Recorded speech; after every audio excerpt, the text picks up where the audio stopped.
Morning, Brandon. Yeah, thank you very much. Feeling a lot better, thank you. Yeah, I had to leave in a bit of a rush last Sunday. I'm sorry.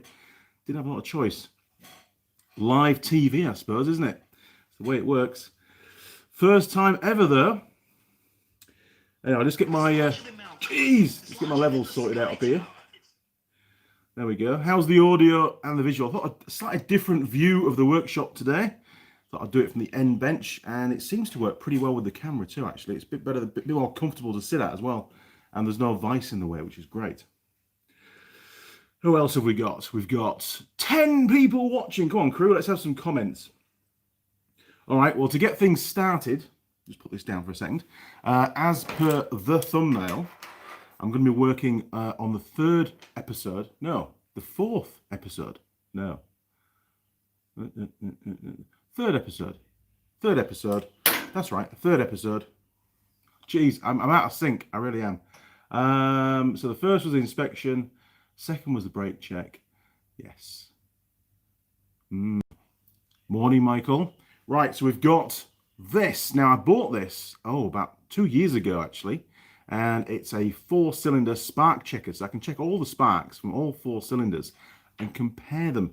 And that's just one of the checks that I'll be doing on the old K2 to find out why cylinder number 2 isn't working correctly.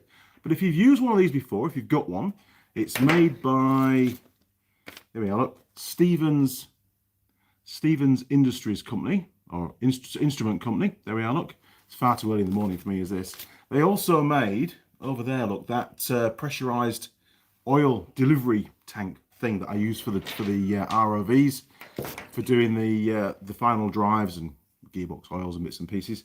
Very, very useful. I mean, quite expensive, but I'm pretty sure you could knock one up quite easily out of an old fire extinguisher, which may well be a video one day, because I find it super helpful. Anyway, so yes, Brandon, I am feeling much better. It's been a busy week as always, and I was busy yesterday doing an ROV, just getting it all finished off. Just waiting for one more part, and that's the last one out of the garden. It'd be fantastic to get rid of them all. Mrs. Mechanic wasn't over happy with the view across the back garden of all these ROVs parked up. Good morning, Jim. I know you've been waiting for this live stream, Jim, so great to have you on board, mate, and thanks for all the emails. That winch that you sent me, the pictures of the winch, something to point out that I noticed, and I also noticed this. Oh, can I show it? Gee, no, I can't show the picture. Sorry, it's the wrong brand of vehicle. The yellow and blue cables that come down to the motor, they're rubbing on the anti-roll bar at the front. So you need a bit of sheathing across that, because that roll bar does obviously twist in its mounts, and eventually it's going to wear through the insulation.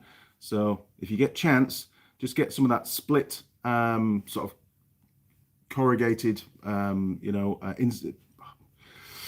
too early. The actual, the sheathing that you can put on there, put it round, a couple of zip ties or some insulation tape, and job be a carrot. That was one of exactly the same problem that I picked up when I was inspecting one of the vehicles that had been done by a motorcycle shop, trying to keep it as elusive as possible. New Level Auto, Keith is on board. Well, Keith will know exactly what this is. Morning, Keith. Recognize that? You should do. I'll also be doing a relative compression test using the Pico on the old K2 as well, to see if number 2 cylinder's down. I might also do a mechanical compression test using the old gauge and see how the two tests compare. Be quite interesting. I've still got adverts playing at this end. Geez, so many adverts on YouTube these days. So Mikhail, hi Andy, what's up? Well, it's been a very busy week as always. I've been away all week. I ended up in Wellington on Thursday afternoon, well, Upper Hutt Thursday lunchtime-ish, and then down to Wellington for the afternoon, and I was in Wellington for the evening, although I didn't stray very far from the hotel, to be honest. I was pretty knackered. And then Friday, another visit on the way back, heading up north, and I got home, it was about 6:30 p.m. on the nail. I made it home, which was pretty good, actually. So Keith, hope you're well. It's good to have you on board, sir.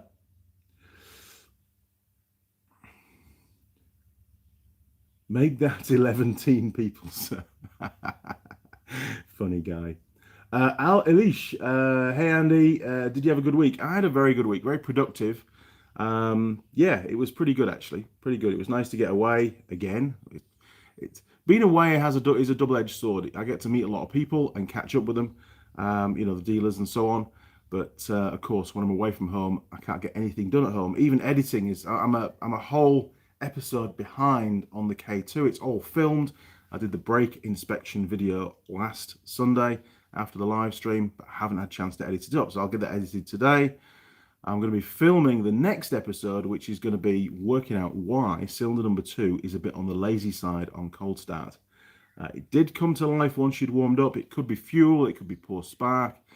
Don't think it's valve clearance, obviously, because it would only get worse as the engine warms up, not better. So yeah, it should be interesting. We'll find out. It might be, you know, poor compression on that cylinder. That's probably the most likely, but I hope not. I sincerely hope not. It's the latter. Who else have we got? Oh, Simon. Good morning, Simon. Good to have you on board, sir. Just a quick pop in as I'm out having a drink with a few pals. Have a good week, Andy. I will, Simon. Thank you very much. And it's great that you've made the effort to pop in just for a few minutes. So what else have we got? 56 Crown Vic. Hello, Andy. Good morning, 56 Crown Vic. And Killswitch BB is back on board. Good morning, Killswitch. Ken Pickerel. Recognize that name. Hey, Andy. How's the weather down there? The weather is slowly, still quite cold in the workshop, but it is a little bit warmer. Yesterday started out reasonably warm in the morning and then got colder in the afternoon. I've no idea what today holds. It was pretty chilly this morning. Off-road fan, woohoo! I'm just in time for the live stream. Hope you all had a nice weekend. Oh, cigarettes gone. That's it. All finished. Yeah, I mean, yesterday was pretty productive. I finished off an ROV that I was working on. Unfortunately, I noticed some rodent damage on one of the hydraulic hoses, the one that runs right across the front for the front two brakes. Chomp chomp, Mr. Ratty's been eating away at the insulation, well, the actual sheathing on the brake hose. And unfortunately, he's not been very considerate with the vehicle, and his teeth have also chomped into the actual flexi pipe itself. So I got the authority to get that replaced as well. So that part is ordered, hasn't arrived yet, coming from Australia. So once it does turn up, then of course I can get it fitted, get the brakes re-bled, and get the vehicle back to the customer. But it's all back together now. All the panels are back on. I did a big underseal job on it last weekend on the Saturday, so it's looking pretty smart. I even sprayed the rims with underseal because they were pretty rusty. Ben did that with his Ford Courier Ute. He sprayed the rims years ago, and they lasted for ages. They still look good now. So it's a bit weird spraying a rim with underseal, but as long as you're not bothered about, you know, too much appearance, it is black and it's long lasting, and it certainly stops the corrosion, that's for sure. And it's cheap, real cheap, and you don't have to be very good at spraying to do it. Yeah, so not bad at all actually. So today's video after the live stream is going to be working on the K2 and working out why cylinder number 2 is well, it's not firing up when the bike's cold, but it does finally come online later on. Now, it might be something really simple, like the choke system on that carb is blocked. You know, it's not enriching the fuel mixture, you know, for cold start. But given the fact that on the exhaust at the end, you know, when it comes out of the silencer, it was wet, and I believe it wasn't wet with oil. I believe it was wet with fuel. So maybe it's over-fueling rather than under-fueling. But then it would run like a pig with that cylinder once the engine's warm, and it you know, why would it come to life? Why would it not continue to wet the plug? So further investigation required. I have a hunch. Well, it's one of two things. It's either a weak spark, but I can't see that because it'll most likely, and I haven't checked the manual yet. There's research is terrible. It's probably an ignition coil shared between two cylinders, like on most motorcycles. And if that's the case, then why is it not affecting the other one? So, you know, it's brother cylinder, it's partner cylinder. So maybe it's a dodgy HT lead that's just short into ground. I don't know. Oh, I need to turn that off. That's going to bug the hell out of us. Just bear with me a second. There we go. That'll work. Anyway, cheers. I have a hot coffee, which is nice for once. So tell me about your week. You've heard about my week. Yeah, wasted spark ignition. I think it is. I've not checked the service manual, so we'll have to wait and see. Been away all week, been really busy, working on the evenings as well, trying to catch up with work. It's and that tends to be the case when I'm working away on the road. Your day's filled with visits anyway, and then you only really get, or I only really get a chance to catch up with emails and correspondence on an evening. So it makes for long nights. It's really sort of work from when you get up to work till you go to sleep. That's, you know, apart from a bit of food here and there. Pretty damn busy. So Jim's been really busy this week as well. Jim's been fitting a winch, haven't you, Jim? Been doing a good job with that. But like I said, put some conduit over the over those two wires, because they're actually rubbing on the anti-roll bar at the moment.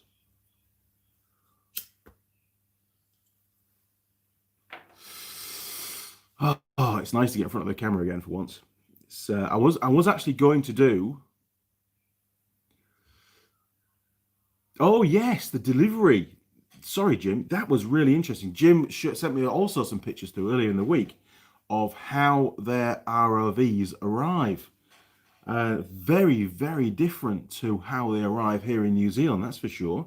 They arrive as rollers as opposed to in crates. Now, that's probably going to cut down an awful lot on your PDI time, that's for sure, in your assembly. But they must do that at a warehouse somewhere and save you all the effort of having to do it. And probably get less damage as a result. I don't know, but probably also more expensive, because obviously you can't get as many units in a truck as you can when they're crated, because you can stack them up. Oh, it's the Automotive Creators Guild going mental. I never get a chance to go on that. I don't, unfortunately. Kill switch, jet on the carb, number 2 cylinder, not seating properly. Only takes a small amount of dirt to build up to stop its seating, causing overfueling. Yeah, possibly. Could be. I need to get in there and have a look. The carbs I know that they have been stripped recently before I got the bike, just to get the machine going. But I was told that they need an ultrasonic clean because they're not looking that good inside. So again, it could well be a carburation problem. So, you know, we'll find out. That's what the video is all about. I don't really know at this point in time. And it's going to be a really good little investigation to try and work out what the issue is. Shouldn't be too hard.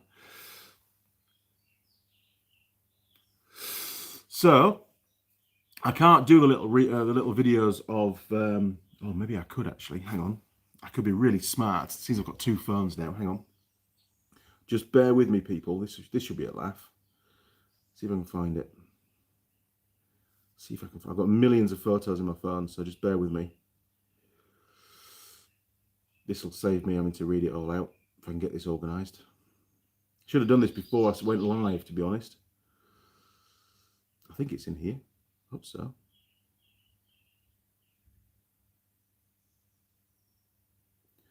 Oh my word. It's going back a long way. Oh, maybe it's under. Hang on. Just bear with me, people. Bear with me. This is the problem with live TV. I don't know. Oh, I know where it'll be. Hang on. I know where I can play it from. It'll be in here. Very disorganized this morning, as always. Just hang in there, crew. I think it's on this one. Yes, there we are. Look. Right. So I'll turn my old volume up. Ah, right. Hang on. We've got to time it just right. Ooh, this is going to be a good laugh. We can get Holly on the camera.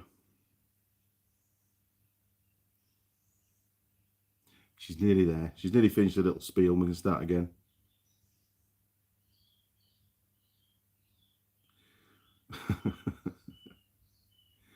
She was. There we go. Hey guys, it's Tool Girl Lilli here. Now's the time to grab your Mechanic mug. You can find that on the Zazzle website, just up the top here. Once you do, I didn't put the link with it, on the video. Send it to Mechanic at live.co.uk. That'll throw you in the draw to win some really cool stuff, including forge gear, ting tools, and the Mechanic personalised jacket. Draw will be drawn on December 2020. Signing off, Tool Girl Lilli. Fantastic. Well done, Tool Girl Holly. She did really.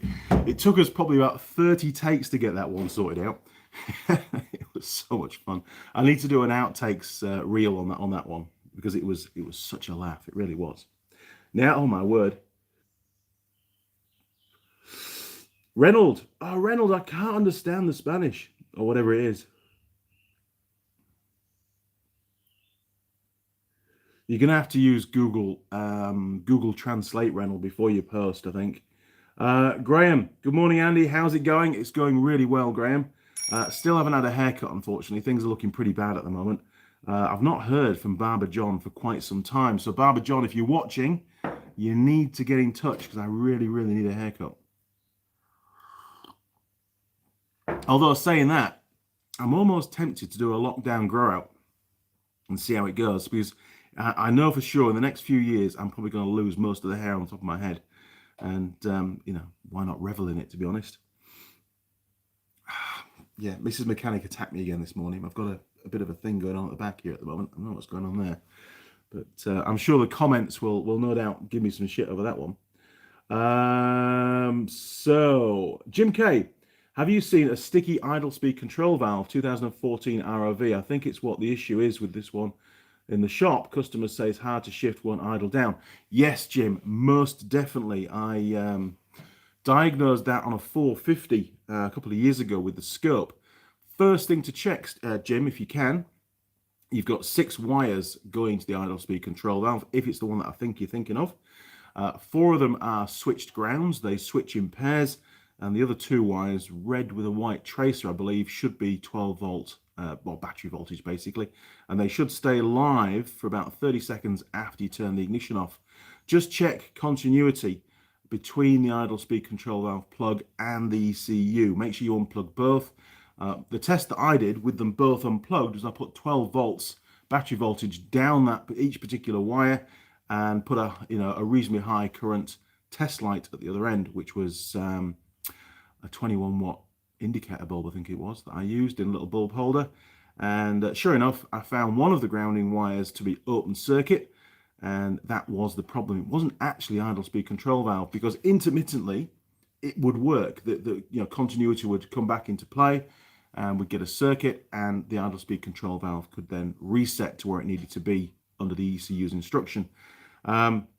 As soon as one of those 4 grounding wires goes open circuit, the idle speed control valve can no longer move. Fault code setting criteria is the idle speed control valve commanded position will either hit 0 or 100%. Once it does that, then you get a fault code. So there you go. Lots of inside information about the ROV you're talking about, I think.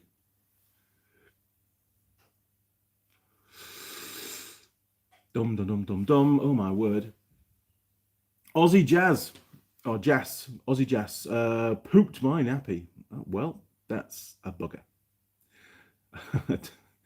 Hopefully you didn't have an Indian last night. James Daly, a cheer from New Zealand. Good morning, James. Good to have you on board, sir.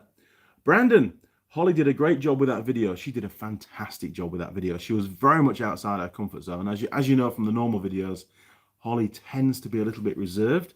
Although when we were doing the Lego build, and we did a Meccano build recently that I still haven't edited up. Oh man, that was a 3-camera video, so that's going to take a lot of editing as well. I almost forgot about that one. She tends to come out of her shell a little bit when we're doing those kind of videos, but she is getting a lot better in front of the camera as regards opening up, and talking a lot more and contributing to the not the script, but the talky stuff. Polecat, it's not. Polecat, it's still Saturday for some of us, Andy. I know. Sorry, I like to wind you guys up. I live in the future. What can I say? It's fantastic. Reynold. Oh, here we go.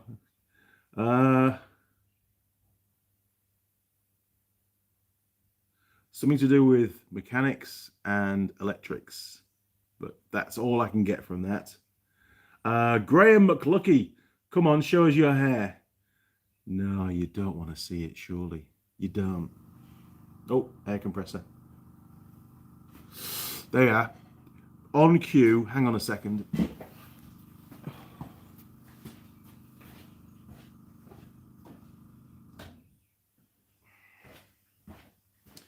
You know, and whenever I come to pack up the workshop and I have to use the airline or the air supply to power the motorcycle hoist because it's an air hoist, I always forget to plug that back in again. Terrible, really. All right, okay, here we go. Are you ready?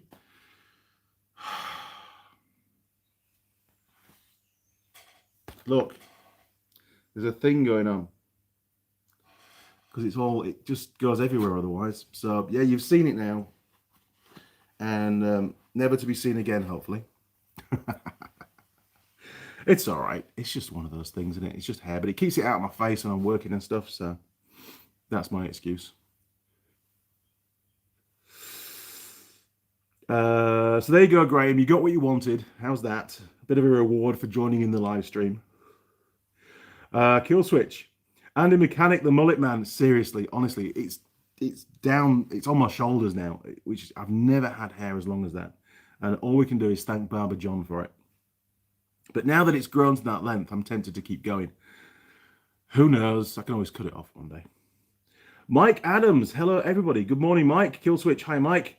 Jim K. I was going to plug into the computer and in the Dti computer to operate the valve. I thought it would be a quick way to rule it out. You can, but Jim, be aware that if there is a potential broken wire, they are known to reconnect. So when you test it, it might test okay. So I would suggest the Andy test because it has caught out techs in the past, without a doubt. Oh my God, my screen just broke, man. It's not a man bun. It's not. It's not tied up in a bun. I'm not going down that route. No way, Jose. Honestly. Kill switch. Lol, Jim. John Dyer. Oh, Dwyer. Hair compressor, lol. Good one. I like that. Connor K. Good morning, Connor. Your mic did not pick up the sound of your air compressor. Seriously? That's good to know. Thanks, Connor. I find it really annoying, however, in the background, for me at least. So, you know. Brian Graham, you'll only find one thing under your under a ponytail. We're not letting you back in York ever again, looking like that.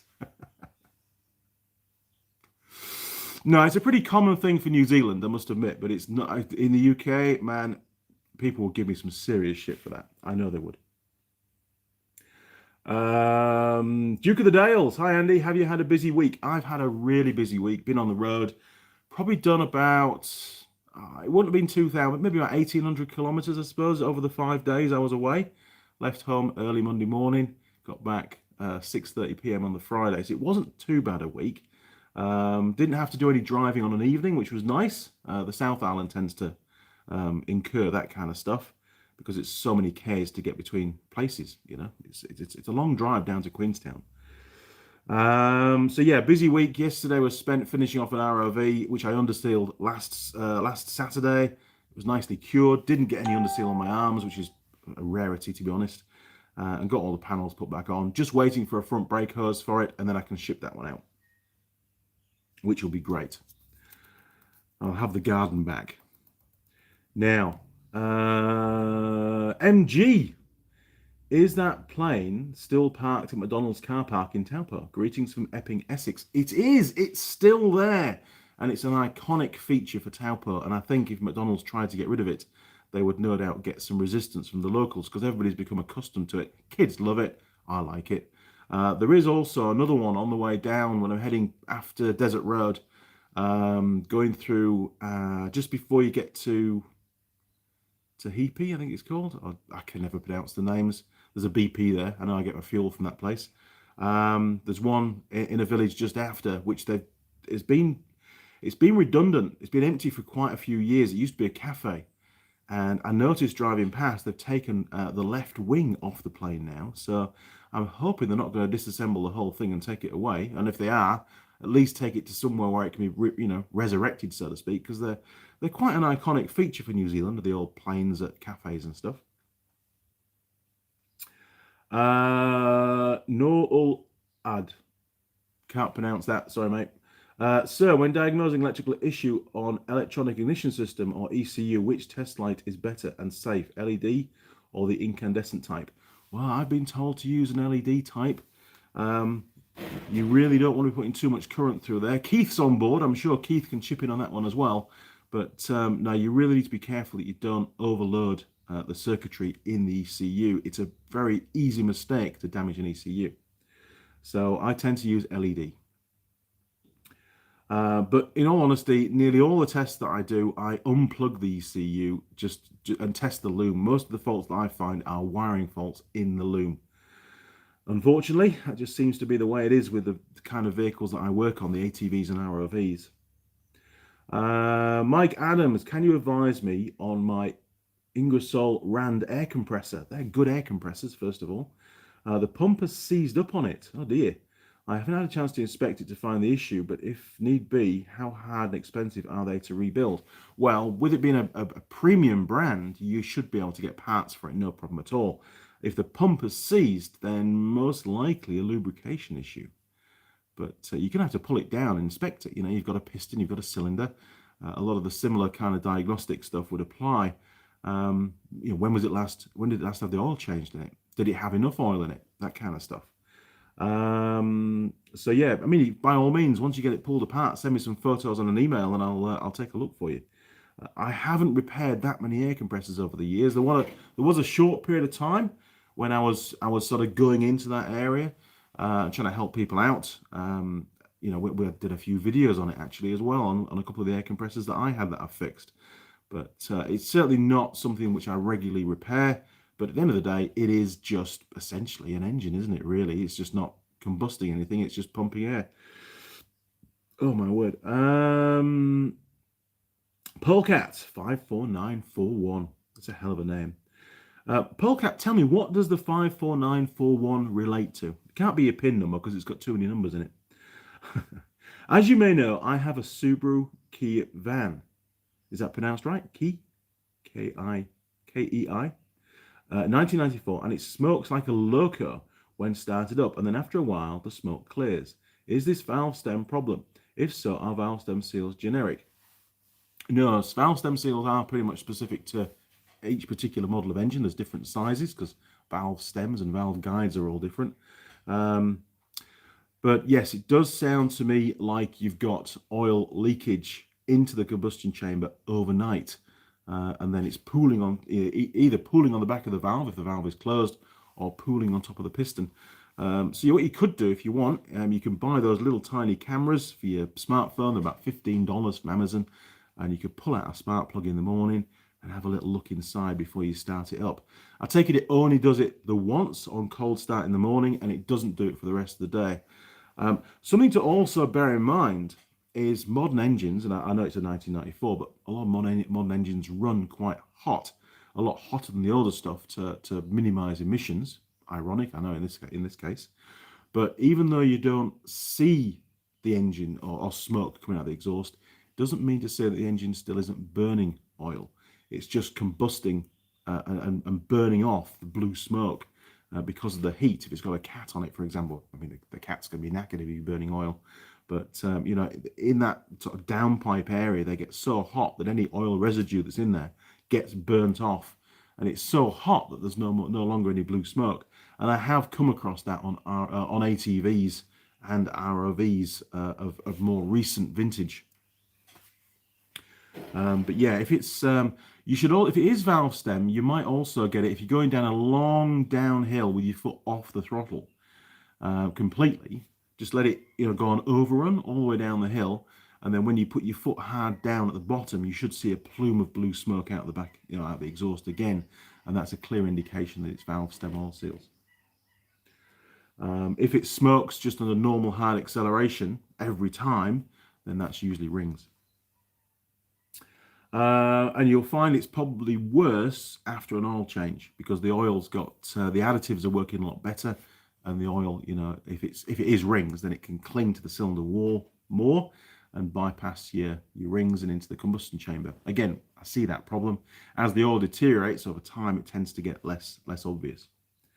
Jim K, I'll do the Andy test. Definitely have to re-watch the stream. Hey, no problem. I have done a video on that particular test, Jim, using the scope. But because of the constraints that I'm under at the moment with my employer, that video is not actually shown on the channel. Maybe one day it will be, I don't know. But I'm happy to answer any questions that you have, and of course send me an email through your findings, because it'd be good to know what the diagnosis is. Oh my word, that's a new one. Petra Kiach? Can't pronounce it. I'll pronounce these names completely wrong, and my sincere apologies. Greetings from Poland. Good morning, afternoon, or evening. It's probably evening over there. Good evening, Poland. It's amazing how quickly my coffee goes cold. I have ordered one of those thermo mugs from Zazzle with actually Tool Girl Holly on there, but it hasn't turned up yet. Maybe next week, who knows. Kill switch, MG, I'm just up the road. Onga. Okay. MG, I know Onga well, Kill switch. There you go, private conversation going on. Kill switch, so do I. Can't wait to get out, lol. Yeah, you guys are all still in lockdown, aren't you, up there? Jim Haynes, some of those flat engines do piston ring oil problems. Okay, I mean, I'm not a great fan of the old Subaru engines, to be honest with you. We tend to have a lot of overheating problems here in New Zealand with the Subaru motors, the boxer engines, but I think that's partly down to the when they get old, they get into ownership where budget to repair those machines is very, very low, and people tend to run them, well, into the ground, to be honest, and then wonder why they fail. Same as any vehicle, really. We were Subaru dealers, actually, in the UK for years after we got rid of Renault, and we had very, very few problems with them, actually. They were really reliable in the UK, really on a par to the Nissans which we were before we were Renault. Renault was a different world altogether. 80% of our workshop jobs were warranty jobs on Renaults. Made plenty of money out of warranty because the lads got real quick at fixing them, you know, but wasn't a good look for Renault. Polecat 54941. 54941 is my Leo service number. Don't judge me. And I do have a camera, so we'll try it. And it never smokes when going down hills, but thank you for the great answer. Okay, yeah, no worries, mate. Just let me know how you get on. I mean, if you get really, really deep into it, then, you know, you can, what I always advise when we're doing diagnostics here is make sure the engine's, you know, to maximum with oil, run it up to temperature the night before, leave it parked overnight, and I get the lads on the ATVs to take the intake manifold off, you know, the throttle body off, and the header pipe off, and actually have a look at the valves and see if there's any oil residue running down any of the stems. Or even sometimes a really rare one is you can even get oil residue, and this is only a problem on a particular engine that I've come across. You can even get oil bypass between the valve guide and the cylinder head. Now that's not normal, I know, but it is a potential indication that the valve guide is either loose or there's insufficient interference fit between the guide and the cylinder head. And I've come across that on a number of engines of one particular type. Can't disclose what it is, but yeah, quite worrying, to be honest. You know, valve guides should be a pretty damn tight fit in the cylinder head, and on that particular engine, they're not. Polecat, my Subaru is a 660cc Clover 4, by the way. Ah, right, sorry, 660, that's tiny. That's a tiny engine.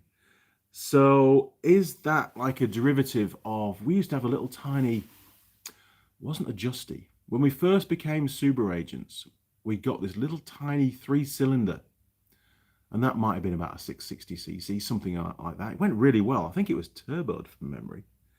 But this is going back a long time, and my brother Phil had just got his driver's license, and he decided to take, because it was, you know, four-wheel, it had a four-wheel drive button on the gear lever, I remember. And he decided to take it across a ploughed field one night and got stuck. And I had to go and rescue him. And I have somewhere a picture of him with the car stuck in a ploughed field. And it's got all our company livery across it, Dad's company. So I used that as blackmail for many, many years. It was great. Jim K, what's the weather like there? Very hot here in the US. It's not hot here, Jim, by any means. It's nowhere near as cold as it was a few weeks ago. and definitely not as cold as it is in the South Island at the moment, but or was a few weeks ago when I was there. But no, it's not bad, but it's almost jacket temperature for the morning. But this morning, Mrs. Mechanic's already packed it in my bag to go away later in the week, so here I am, just in a shirt, coping with the cold. Polecat, yes, they are KEI, so have to be a certain size. Suzuki made the every.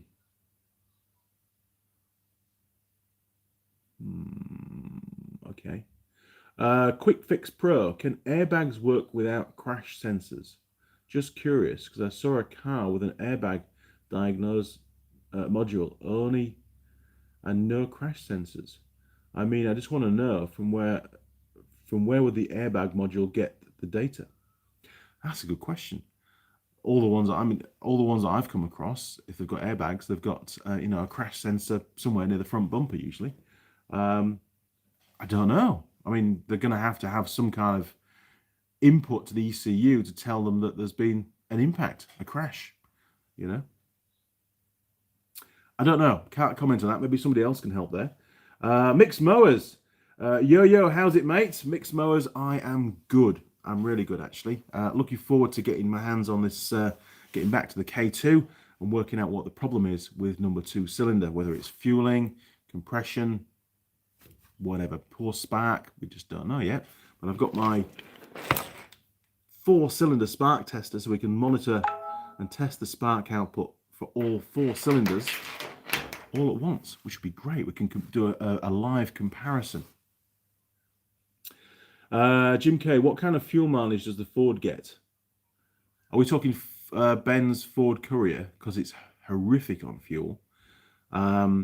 Or do you mean the Ranger, the one that I drive for work? Well, I probably do, actually. The Ranger, it's not bad. If I'm not towing, then a full tank, which is about 60 litres, I think it is. 60-litre tank, something like that. I can get, so actually it's pretty good. I can get about 650 kilometres out of a tank through normal driving. Whereas if I'm towing the big trailer and I've got 2 ROVs on it, then I can empty the tank in about 300 Ks. It about halves the distance that I can cover with the vehicle when I've got the big trailer on. So it gets pretty thirsty with a big trailer on, but it is lugging around 3 tons at the time, so you know, it is what it is. The Ranger, yep, sorry Jim, yep. So hopefully that's answered your question. It's nowhere near as powerful as it really needs to be honest. It does okay, but when you've got the big trailer on, especially, it's a bit sluggish, in all honesty. I mean, on the way back on Friday, I had to pull out of a country road onto a main road, onto State Highway 1, and there was a lot of cars coming in a truck, and the ute was fully loaded. The tray was full of parts inside the cab on the back seats, because it's a double cab. The seats were folded up. I've got my tools in there, and the rest of the space was full of parts to the roof. So she was pretty well loaded up, and it was a bit of a last-minute decision to pull out and just nail it and try and get in front of all those vehicles. It did. It was surprisingly slow, and if it had been any slower, there would have been a problem. It was touch and go, to be honest. So I wasn't over happy, and it was like a ooh, that was close kind of moment. So yeah, I would like it to go a bit better than what it does, but it is what it is. It's nothing like, and it is a completely different vehicle, but it's nothing like the Holden Commodore estate car that I had previous. That thing was just phenomenal. You could get a lot of gear in it. It was really good, and everything stayed dry, whereas the stuff in the ute, in the tray, in the bed of the pickup, gets wet. Even though it's got a canopy on it, a top, it leaks like a sieve, unfortunately. Mike Adams, it's 30 degrees C and humid here in Upper Tennessee. It's not that warm here at all. It's not humid today though, which is nice. Polecat, I had a 400 Honda Dream, oh cool, that only fired on 3 and tried everything, and it turned out to be a dodgy coil. Could be, it could well be. We'll wait and see. That's what the video is about. I just don't know yet. But, you know, like with any diagnostic, you just go through the process, work out, first of all, whether it's ignition or fuel or compression. Is it a mechanical fault? Do a compression test. And I'll be doing a relative compression test using the Pico on that one. Because normally I work on engines that are either single cylinder or just twins. So it'd be quite nice to see a 4-cylinder on the scope. So I'll certainly bear that in mind. It could well be, and I might just be able to switch the two, because there'll be 2 coils on the bike. I could just flick them over, you know, on providing the connectors on the loom are still the same, and see if the poor start cylinder switches to a different cylinder. If it does, then we've proved that it's the coil.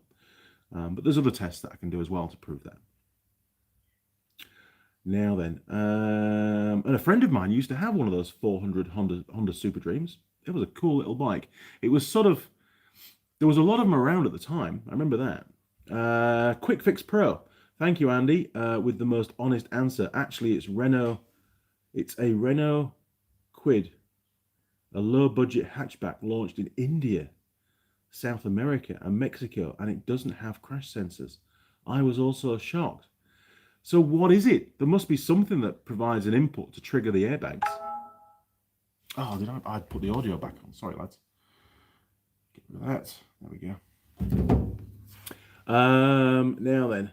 Polecat. 400 Super 4, I meant. Oops. Too many Super 4. Yes. Well, I had one of those engines. I was building for my A-level metalwork, I was building an off-road buggy. And initially I built the chassis out of timber just to get all the dimensions right before I ordered all the steel. And then I started building the steel frame, and I bought a Honda 404 engine to go in it. I only paid £100 for it. It'd be worth a fortune now. And never had it running because it never actually got put in the buggy. Unfortunately, the school that I was at stopped doing A-level metalwork halfway through my course. So I never got to finish it, unfortunately. I had to stop doing the course, and I was really annoyed because I was doing so well. And I'd even got a few companies to sponsor me parts. I had wheels and tyres, and what else did I get? Oh, I got all the wiring for free. I think Durite sent me all that. Suspension, I got shocks for free. I had all sorts of stuff donated to help me with the project. And then the school canned it because there was only like 3 of us on the course, and they just couldn't afford to do it, I think. So, bit annoying, but anyway, such is life. I ended up with lots of box section out of it. Jim K, do you have extra emissions like particulate filters or exhaust fluid after treatment?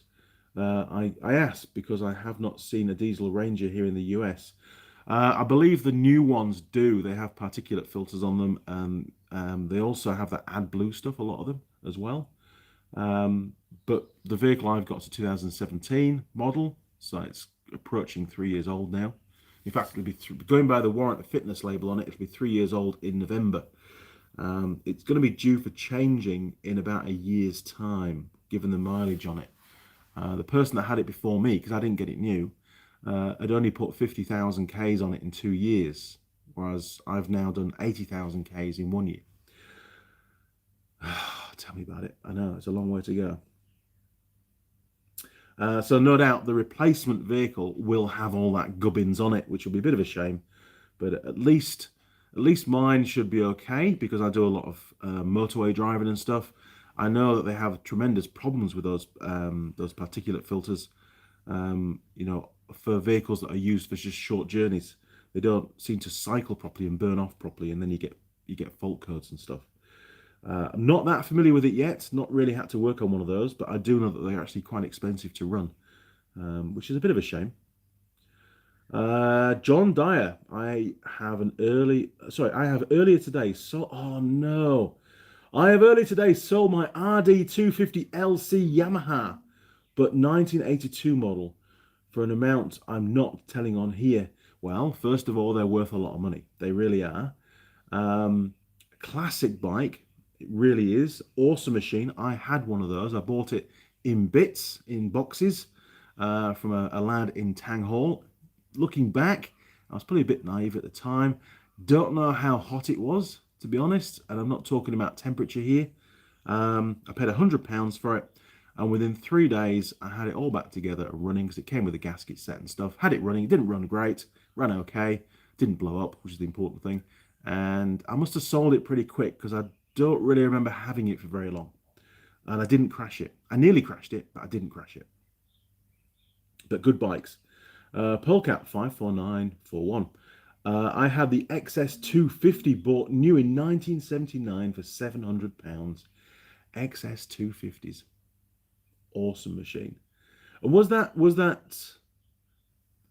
because you get the XV250 now, which is, I think, was the replacement, but the XS, was that a V-twin as well on a 250, or was it just a single pot? I think it was a single pot, but you can tell me. I know that you've still got it. Have you still got it? Have you still got the bike? Maybe not. John Dyer, I'm coming to New Zealand next year. You're emigrating. That's fantastic. Well, John, when you get here, you need to shout me up because we'll have to meet up, won't we? Be good. We could do a live stream together. Polecat, it was a 4-stroke version of the RD. Oh, right. Okay, yes. I know what you mean now. Right. Yeah. They weren't as quick though, were they? 2 strokes. That's the way I like to go. Quick Fix Pro. I searched the whole service manual and no crash sensors mentioned. Only the airbag diagnostic module. I think it gets an input from the vehicle speed sensor, but it looks awkward. Only a guess though. Yeah, unless maybe there might be a deceleration sensor inside the module. Possibly. I don't know. I'm only guessing. I mean, if it's from India, it probably hasn't. You know, it's going to be pretty basic, but something has to tell the ECU to go, holy shit, and fire the airbags. Jim, I bet that EcoBox car has the crash sensor built in the main box. Here we go. So that way, when anything fails, you have to buy a whole box for big money to save the customer money. Polecat, twin. Yes. Quick Fix Pro. Anyway, I love your videos and they are really very helpful to learn. Thank you so much, sir. And love from India. It's 2:45 a.m. in India and I'm watching you live. Now that's dedication, mate. Good job, Quick Fix Pro. Well, it's good to have you on board. It really is. And my apologies that you're having to watch at 2:45 a.m. That's just ridiculous. Anyway, breakfast time. And what I'm eating today, I don't know. What is it? It's one of those nutrition. It's an all-terrain nutrition bar. Look at that. Pretty cool. Shouldn't eat them, but I pick them up from petrol stations and they're cheap, so. Now, what's next? Okay. Shouldn't talk to my mouth open. Nom, nom, nom, nom.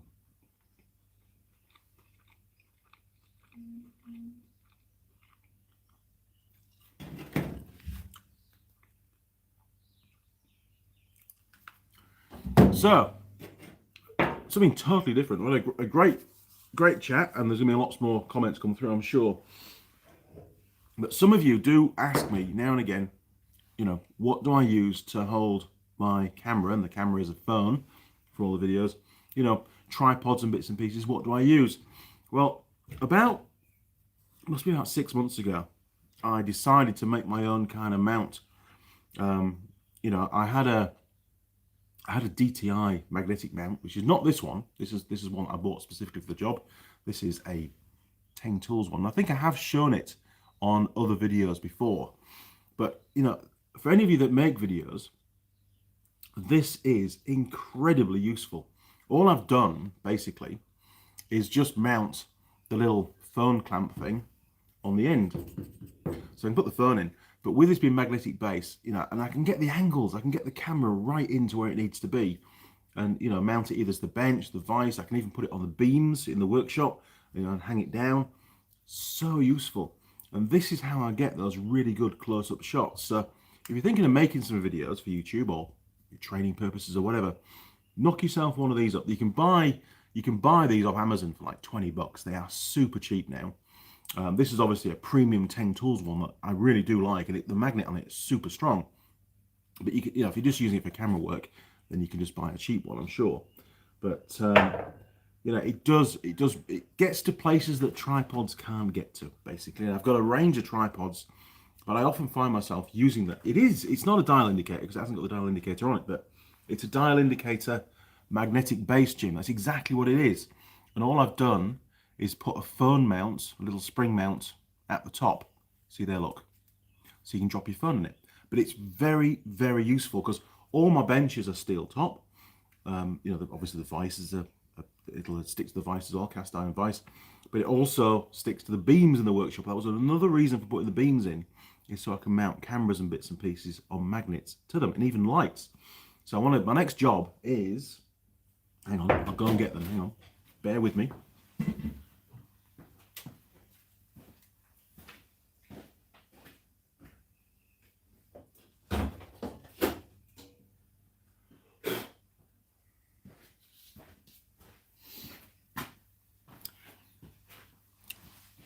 So, as a creator on YouTube, I get bombarded by emails from young ladies in China offering to send me stuff and do reviews on the channel. And in all honesty, 99% of the time, I don't bother. I'm not really interested in that kind of stuff. I only promote stuff that I really use normally anyway. But one of them decided they were going to send me some stuff anyway. And she sent me a couple of these. I think they're like sort of spotlights for four-wheel drives and stuff. They're LED lights. But and they come with some little clamps and stuff. So I'm going to mount these, and they're 12-volt power supply. I'm going to mount these, two of them, on some more of those magnetic bases, these things. And then that way, I can just clamp them up on the beams or on the bench and stuff, and I've got an LED light source for filming. And with it being 12 volt, there's no flicker. You know, if you look very carefully on the video now, you'll see that with these being fluorescent lights, they flicker. And if I just turn the camera around, which is that one, hang on. If I take you over here, now this is an LED light at the back of the workshop. If I zoom in, look at that. It flickers. It's terrible. Sorry, chaps, it's poking you all up now. Let's just get this background here again. There we go. Is that going to work? That'll work, won't it?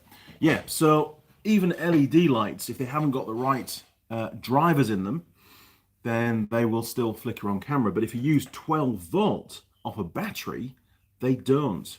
And that's something I've worked out. So that's pretty cool. So these are going to be really useful at some point in the future when I get my act together. They're actually in a really good sort of robust aluminium, die-cast aluminium kind of case as well. So they should last for ages. And fingers crossed. Anyway, that's the plan. But I do need to get around to ordering 2 more of these off Amazon. This one didn't come from Amazon. This came from my good friend Brandon at Tang. But I'm not going to fork out for more of these when all I'm doing is holding a light, basically. So there you go. Little tricks for behind the camera. So what have we got next? It's a dial indicator mount, Jim. You're right. And actually on the brake check video on the K2 that I filmed last Sunday, I use that for the camera and I use my old one for the DTI. But I use the 10 Tools dial test indicator on the old mount. And it came out really well, actually.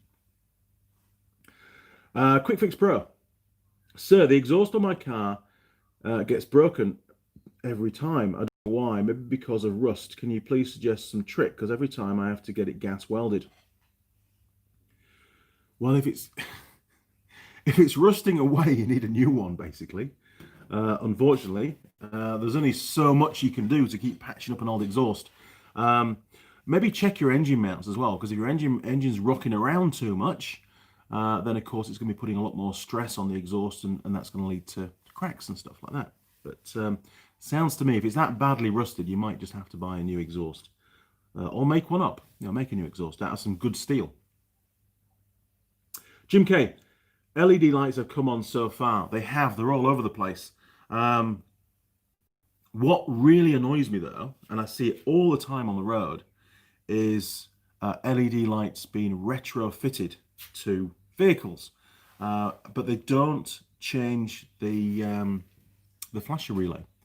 So even big trucks, they put their indicator on and they flash really, really, really fast, way outside the warranty fitness or whatever it is that trucks have, the flash rate that's permissible. And all they had to do was change the flasher relay and it would have sorted it all out. Quite annoying. And what also annoys me as well, actually, while we're talking about annoying stuff with lights, and this is specifically trucks, a lot of trucks in New Zealand adopt the US lighting style. Now, whether that's because the trucks come from the US, but the indicators at the rear utilize the brake lights, which I don't have a huge problem with. But then the trailer that they're towing, because they're normally a combination unit, the trailer then has the New Zealand spec lighting on it. So you've got a red light flashing on the truck to indicate it's turning, but then you've got the amber light on the trailer.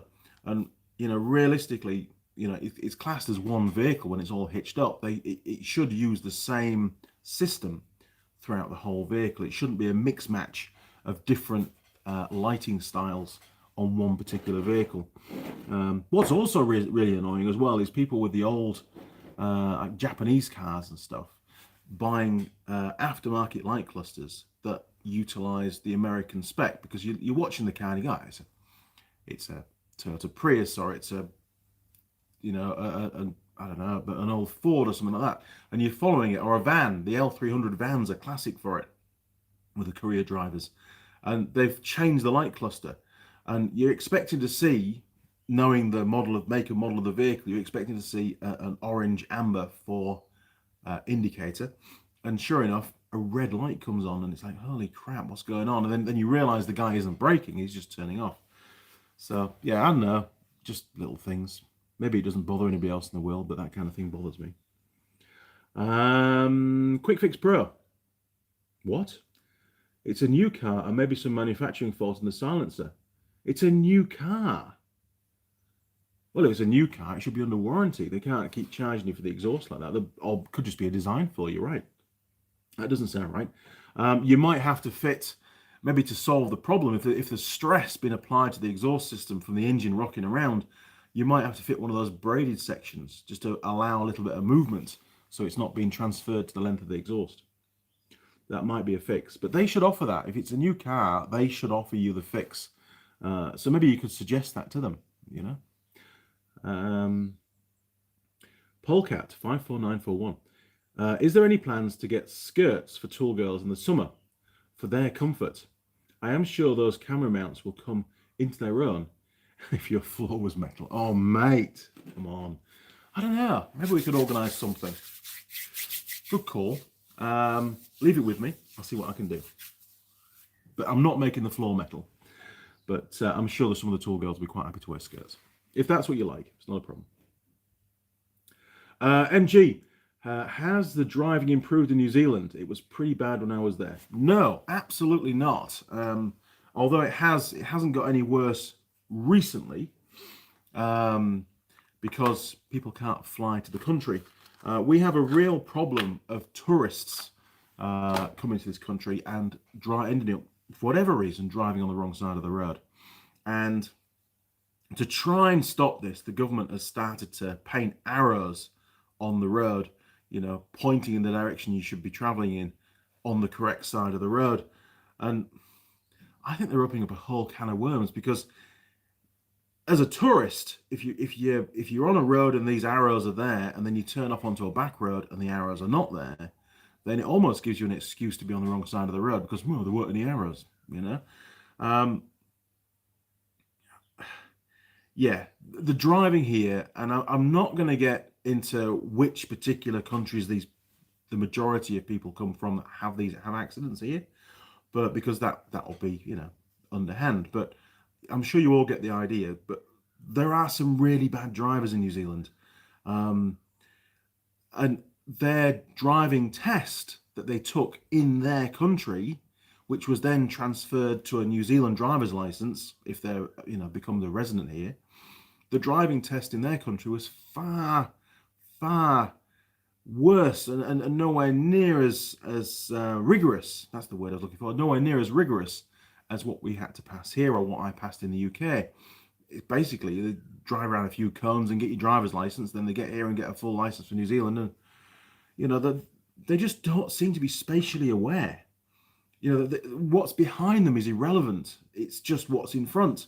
A lot of people don't abide by the speed limits here, especially towing trailers. I was following a guy back from Taupo, on Friday night. Must have been a farmer, pretty sure it was. He was in a ute, he had a trailer on, it was dark, there were no lights on the trailer, and he was doing about 110 kilometers an hour with a trailer. Now, it was a tight, twisty road, and the speed limit for him was 90 kilometers an hour. No cops around that time of night, so obviously he knew that, but there were no lights on his trailer either. It was a bit dodgy, to be honest, and it was a Bowser. And it didn't look like it had any baffles in it, because the Bowser, when it went around a corner, you could see the fluid inside was pushing the trailer to one side, and it was sort of rearing up a little bit on the inside wheel, on the inside wheel as the fluid got thrown across. You could see a lot of weight transfer going on. The guy was on a mission, I'll give him that, but people always speed. And truck drivers in New Zealand, and I'm not saying all of them, but some of them, the speed limit for trucks is 90 kilometers an hour. And this last week, I can be sat, it comes to a dual carriageway bit where the idea is to get past the trucks. That's the idea of a dual carriageway, is to let the faster vehicles past. And trucks were doing quite happily 105. That was indicated on my speedo, so probably about 98, 97 kilometers an hour true speed. And there was cops around, and nobody seemed to bother. And those trucks were definitely speeding. There's no doubt about that. But what do you do, honestly? And car drivers that get to the dual carriageway, they've been doing 85 kilometers an hour down the country lane, or the twisty bit. Even if it's State Highway 1, there's some pretty twisty bits on it. And we come to a dual carriageway where there's 2 lanes, and they speed up to 105. And as soon as the dual carriageway finishes, they go back down to 85 again, and you can't get past. Seriously, people, stop doing that. Let us all get past, and you can drive at whatever speed you want after that, be it 50 kilometers an hour or 60 or whatever, but let everybody else pass, because we don't all have an infinite amount of time to get to where we're going. Rant.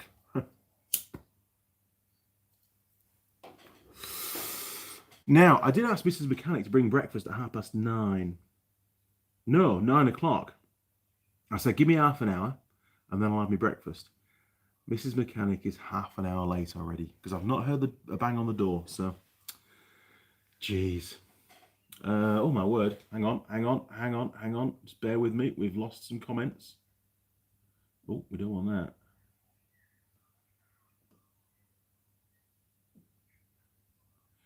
Hang on, give me a second. Trying to catch up. Jim K, could you use a YTX14 to power the light so they're mobile? The plan is, Jim, that I'm going to put, there's going to be a winch gantry kind of thing along the beam that runs down the middle of the workshop from the doors to the workbenches. Now, I know that it's in sections, and the winch would only be able to work in one section, unless I have like some kind of quick clamp system to drop it onto the other side. And then either side of the beam are going to be some cables which are tensioned up and bare, so probably wire cables, and the winch will get its power from those cables, so you'll be able to move the winch around, and it'll have little contactors on those cables. You can get them up. So there's a guy, one of our dealers up north in Kai Tire, has got a very similar setup, so I'm going to find out where he got all the bits and pieces from to do it. But at the same point, I can also then have the little lights and just, some little fly leads with crocodile clips, and I can just clip them straight onto those 2 wires, and instantly it's got 12 volts. That's the plan. I'm trying to minimize the amount of cables and wiring and bits and pieces around. There's still a lot more work to do to this workshop. It's by no means finished. And it'll get done when it gets done, but I have all sorts of plans to try and it's a very different kind of workshop to a normal workshop, because I film in this workshop, so I've got to try and accommodate that as best I can as well. And the less downtime setting up to do a shot, then the easier it becomes for me. I can get videos done a lot quicker, and the plan is obviously to make more videos, and ultimately this workshop is what I'm going to retire into whenever I stop working for the manufacturer I work for at the moment.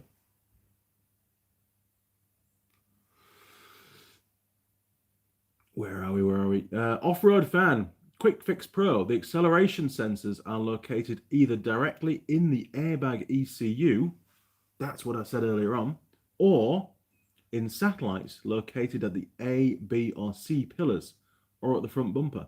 Extract from the Bosch website. You see, that's what it's all about. That's what we call collaboration. So, perfect. Thank you very much, Off-Road Fan, for answering that. I didn't know. I was just, using logic to try and work it out. And the reason why I mentioned that, don't want that. Oh yeah, the reason why I mentioned that is I am aware that sometimes on specific models of motorcycle, the lean angle sensor, which is the one that will stall the engine, cause the ECU to decide to stall the engine if the bike falls over, the lean angle sensor is located inside an ECU on a couple of particular models that I'm aware of. So you can spend your entire life trying to find the lean angle sensor on the bike, and you won't find it. It's actually inside the ECU, and they can go wrong. I came across a fault a couple of years ago with a bike with an intermittent stall, and it turned out to be the lean angle sensor in the ECU. Swap the ECU out, fixed, never a problem again. It was great. Scrolling down.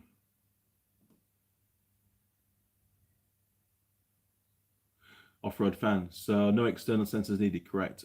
Jim Haynes, in the US, a turn signal can be red or amber. It can, and I know. It can also be red or amber in New Zealand, but I don't think it should be red and amber on the same vehicle to the rear. So you've got your car, let's say, with the red, and you've got your trailer with the amber. I think it should really be consistent, but that's just me being picky. Maybe that's OCD, I don't know. Jim K, you can have red and yellow rear lights on trailers. Chopper's Rule 1, good day, mate. How's it going? It's going really well, actually. We have crap drivers here in Australia too, mate. You do, I know. I've seen it firsthand when I rode a bike from Sydney to Brisbane and back through all the bushfires and stuff at the time. This was before Christmas, I think it was. And yeah, came across a few bad drivers at that point. It was interesting, to say the least. Made the journey more interesting. Quick Fix Pro, off-road fan, sir. In this case, the airbag ECU is placed right behind the gear lever, just under the handbrake cover console. So pretty curious as to how it would work in case of frontal crash.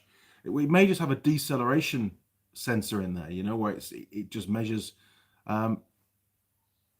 basically the car stopping or coming to rest much quicker than the brakes could ever provide, and that might be enough to trigger the airbags. End of the day, if it's there's going to be a hell of a shock passed through the frame of the car when you crash.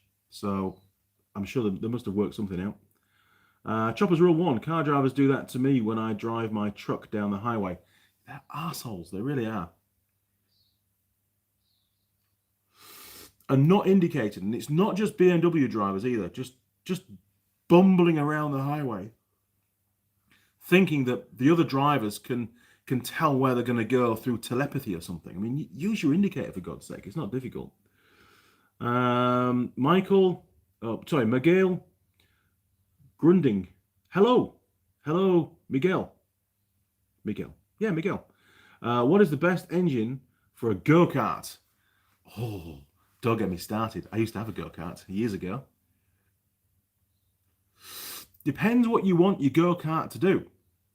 Are you going to go on a go-kart racetrack, tarmac, and a bit like the Formula 1 cars, but in miniature version? Or are you going to have a go-kart that's going to go around fields and stuff? Personally, I like two-stroke engines because you want something nice and light, but with plenty of power, good power-to-weight ratio. And two-stroke engines give you that. And they're simple to maintain as well. You could pick up a YZ250 two-stroke engine, pretty cheap nowadays, and that will be perfect for a go-kart. Go real well with one of those in it.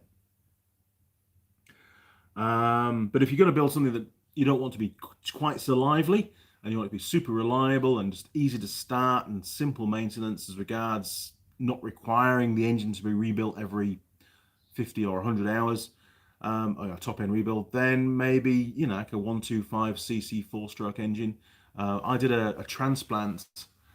Ben had an off-road buggy similar to a go-kart that he bought. It was Chinese built, unfortunately, and it didn't take him long to destroy the original engine in it. So I transplanted an ATV engine into it, and man, it was only a 125cc ATV engine, CVT drive, and it was perfect. It was absolutely bang on for that. He really enjoyed it. No gears to worry about, just a throttle and a brake, and off he went. Good fun. And we left that in the UK. Somebody will have that now. Yeah. Sorry, Ben.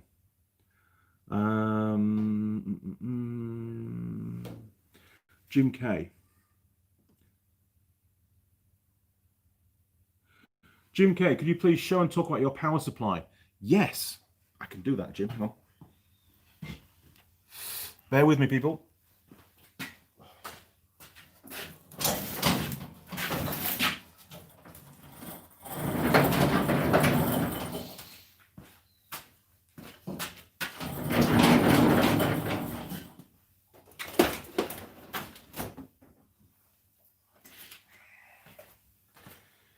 Now, Jim, I'm back.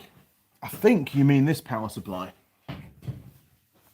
This is what I use for my bench testing, and it can produce, I think, from about 4 volts, 3 or 4 volts, up to about 18 volts. I think it is. 18 or 15? I don't know. 15-ish. I think 15 it maxes out at. That's what I use. It's mains powered. These are the outlets. Turn it on, and basically all you do is just dial up what you want on here, and it gives you the voltage you want. So that means I can bench test sensors and bits and pieces. Really, really useful. This was about 200 New Zealand dollars, and never been an issue. Always works. Does exactly what it says on the tin. And the model, trying to find you some more model stuff on it. I'm sure you can. Oh, I bet they are. There's some stuff on the back. Made in Taiwan, so it's not Chinese, which is nice. And has it got anything around here? That's the front. Give you a good close up on the front. So you'll be able to Google that, Power Tech. And I like it. I like it a lot. Oh yeah, look, there's a barcode as well. Cool. All right, so you should be able to get one of those or something very similar. You can get much more elaborate, far more expensive ones. At the time that I bought that, I was very much on a budget, as I always am, to be honest. And you know, it opened up a whole new world of component testing. Without that kind of stuff, you end up doing on-vehicle testing just to use the 5-volt power supply, the 5-volt supply from the ECU, and doing your various tests on there. But that also does help with testing wiring integrity as well. So was that the power supply that you're on about, Jim?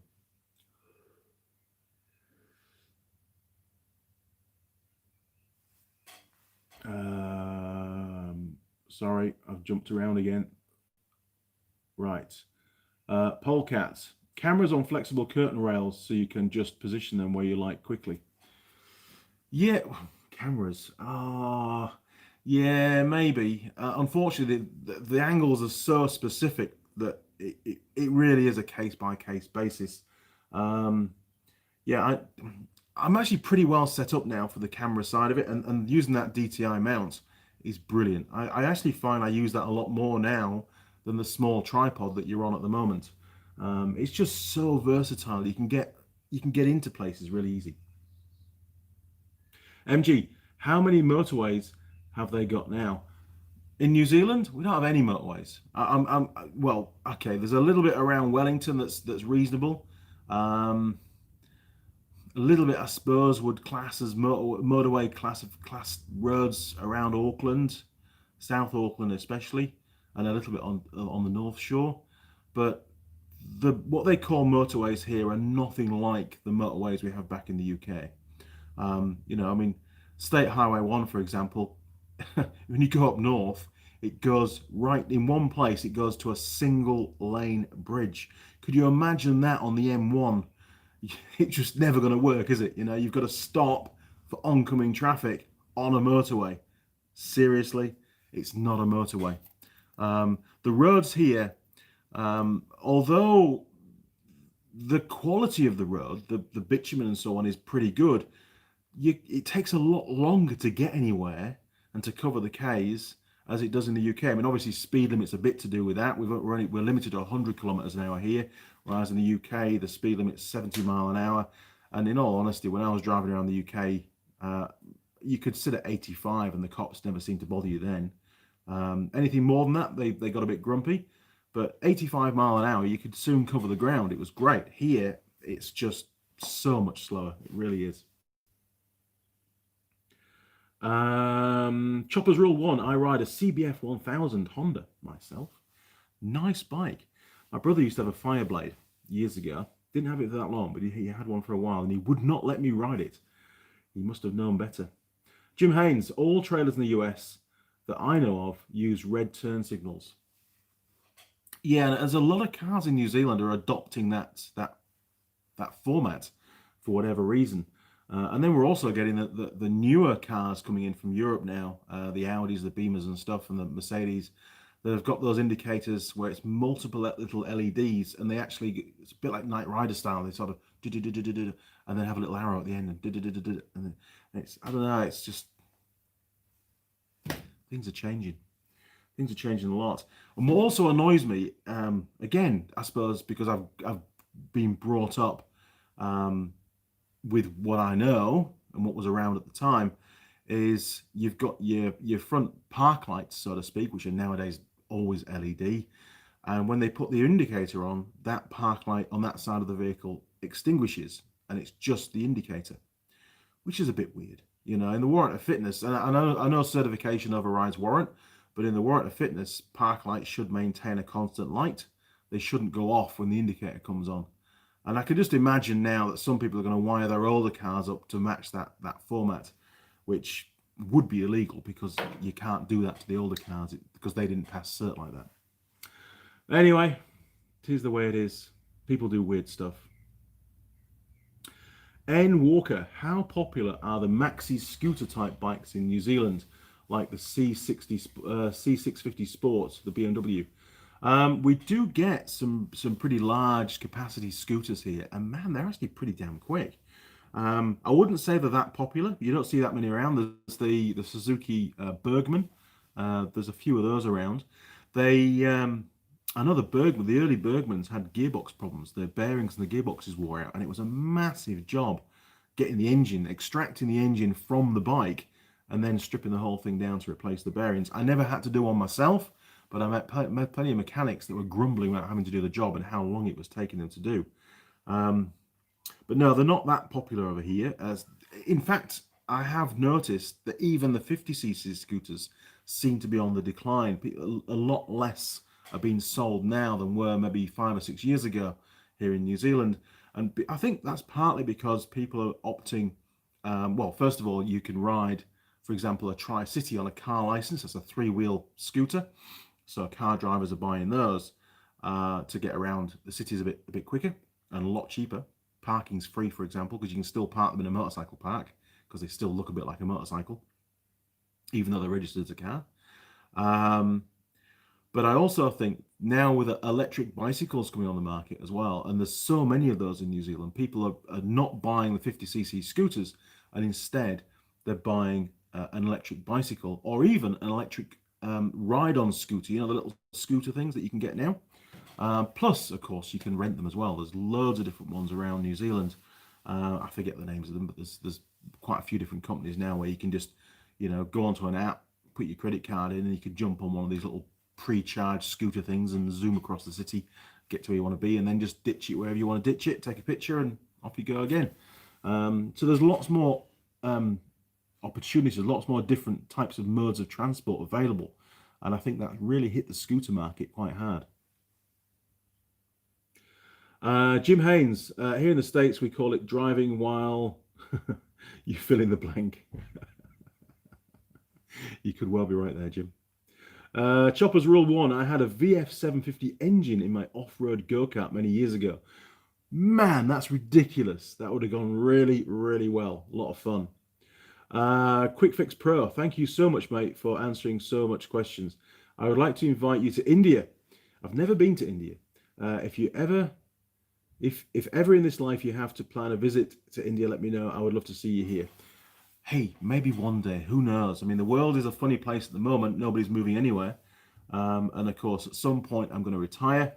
You know, that could be 10 years from now. I just don't know. Hopefully, it's not going to be too far away. And essentially, what really, the whole pinnacle of when I retire is when the YouTube channel reaches a point which will sustain life for me as regards income. I don't want to rely on workshop jobs. I don't want to rely on, obviously, I won't be able to rely on a regular income. It would just be the revenue that's created by the channel and I suppose the ancillary incomes that are associated with that, such as Zazzle, where you can go and buy your Andy Mechanic mugs and other stuff. You should go on there. There'll be a link in the description down the bottom. But yes, one day that will be the plan, and I will definitely.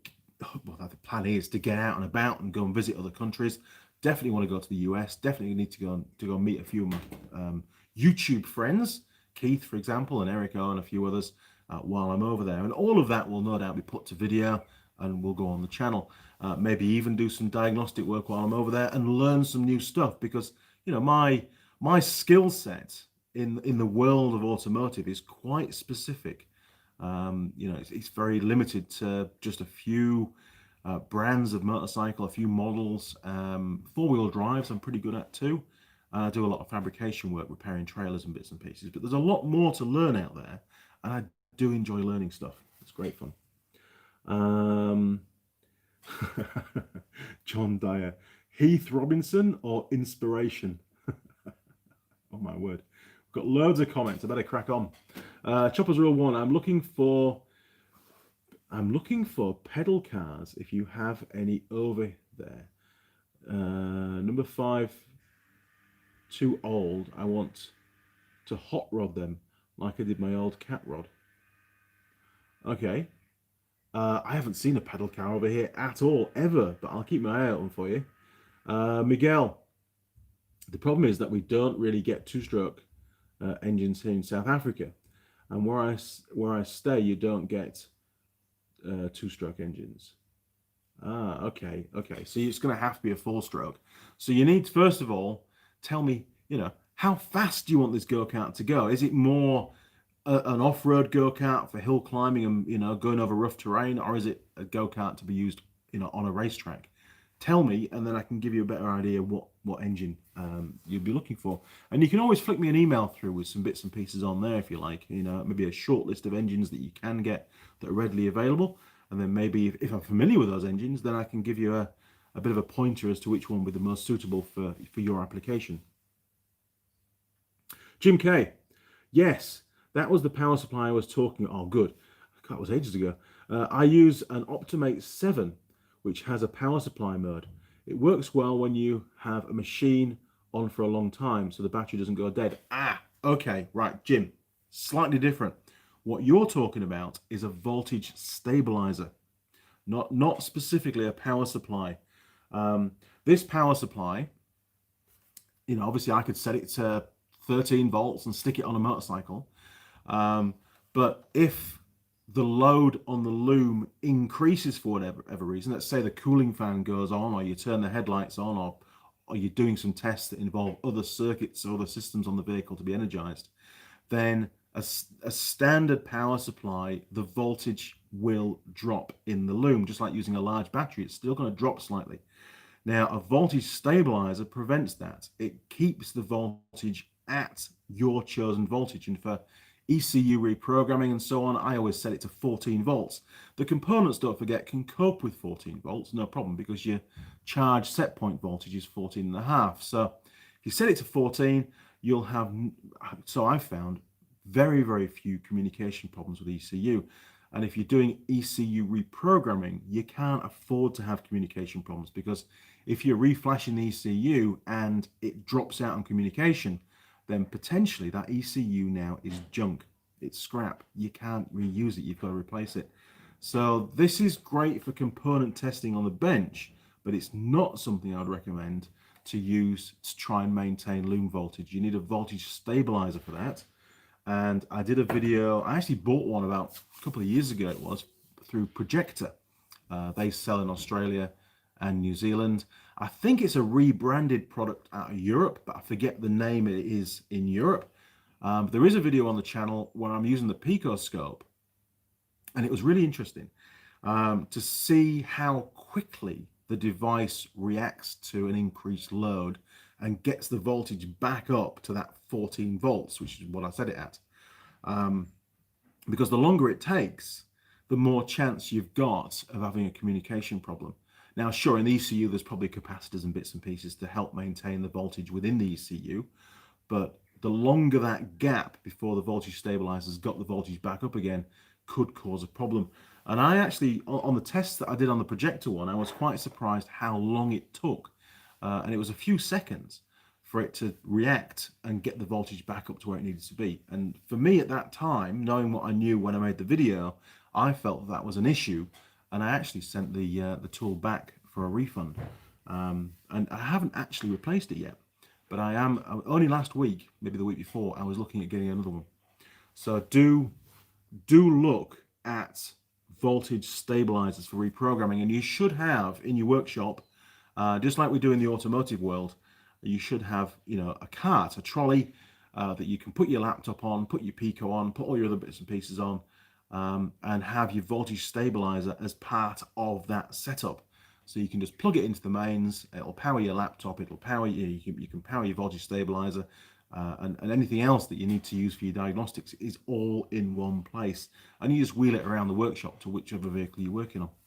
That's the way to go. Much easier, it keeps all your wiring and everything nice and tidy. You haven't got wires all over the place. And that's how I operate here in my workshop, even though I don't do that much of that kind of stuff. But yes, voltage stabilizer, that's what you need. So do check out that video on the projector voltage stabilizer. It's probably under the electrics playlist, or it might be under fuel injection playlist. Not sure, can't quite remember. Now then, and one more, a side note on that. I was doing I was using the scan tool a couple of weeks ago, and we were running. It was in a motorcycle shop. It wasn't here, and we were using an ATV battery to power the dirt bike because we had to take the original battery out. I'll show you again, read between the lines here. And when we got to 12.3 volts, we lost communication. So there's only a very small margin, a fully charged battery, 12.6, down to 12.3, and then we already were starting to get communication problems. So again, a voltage stabilizer would have been the perfect tool to have used for that particular job, but they didn't have one. And that's my mission this year, is to get motorcycle shops to invest in voltage stabilizers, because we're using the diagnostic tools a lot more now than we ever used to do. Okay. Roscoe, thanks for the email this week. No problem at all, Roscoe. My pleasure, sir. I can't remember what it was about, but I try to reply wherever I can.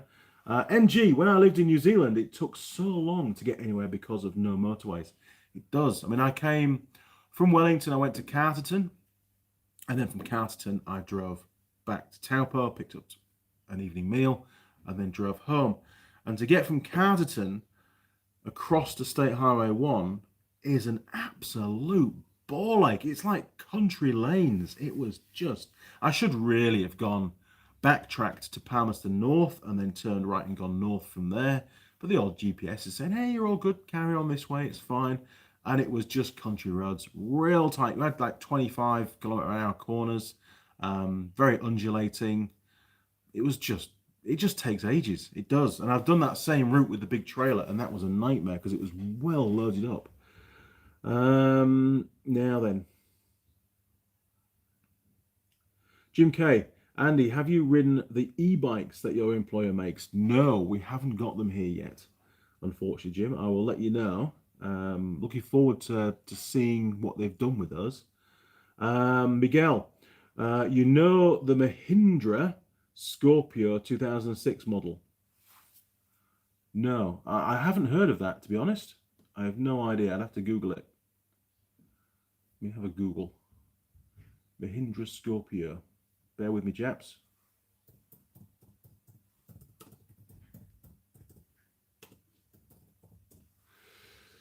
Oh, wow, look at that. I almost thought it was a motorcycle for a second then, but it's not.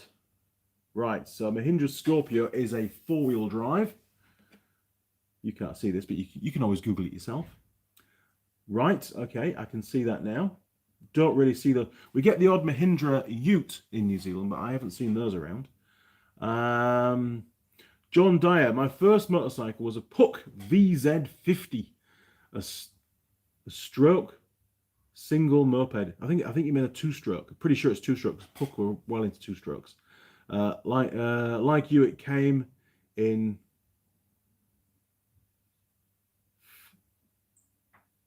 cardboard. It came in cardboard boxes. Here we go.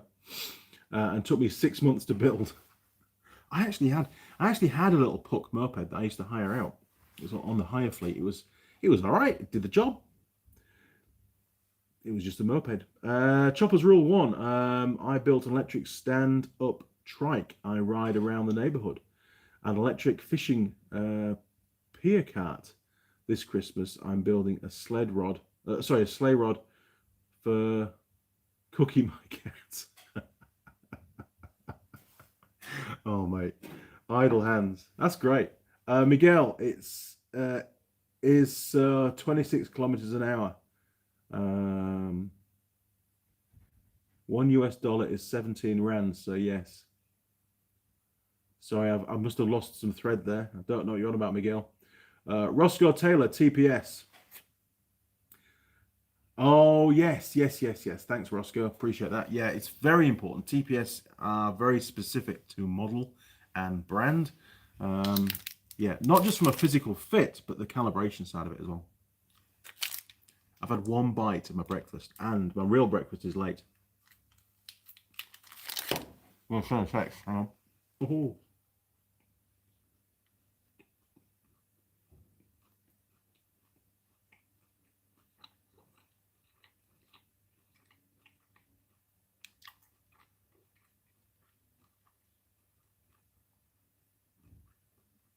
Oh, hang on, can't type.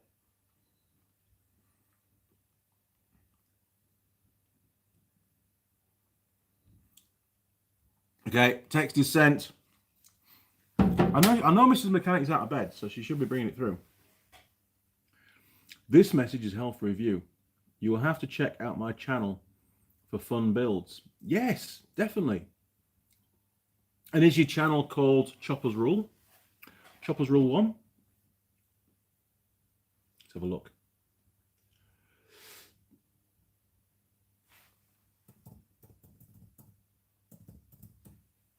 Maybe, maybe not.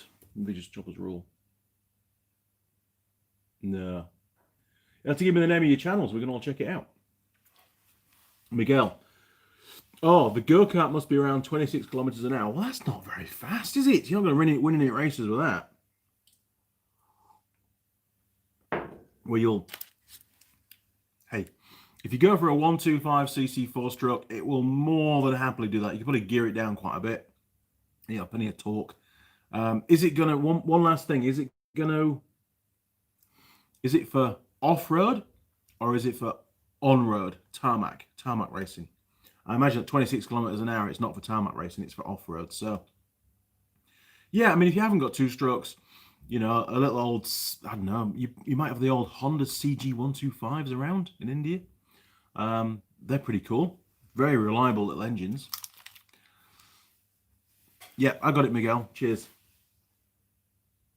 Jay Murphy got a service done at Borough Repairs last week and got charged $63 for a service. Wow. Oh, hang on. I read it wrong. I got charged $63 for an oil filter in a Hyundai i30. Usually they cost $23. While they are setting themselves up in this space, do they have limited stock? Yeah, but $63 for an oil filter. That's just ridiculous. It really is. How much was the whole service? It must have been a fortune. You should service it yourself anyway. Chopper's Roll. If you click on my channel name, it will take you to my channel. Okay. Right. I'll do that later on. Hang on. Sure.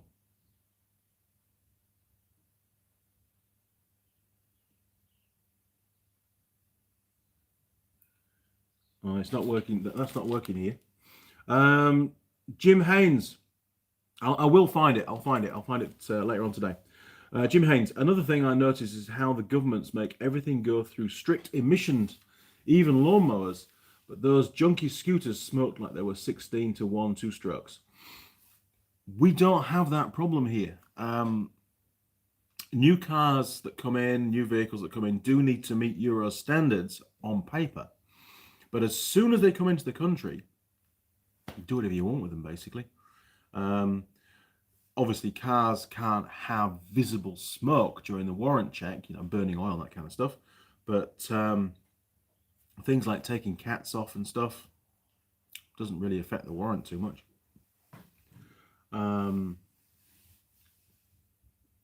That's my target. Won't work a 50cc. Well, you could use a 50cc, but why? Because it's always going to be stressed. It's going to have to work really hard all the time.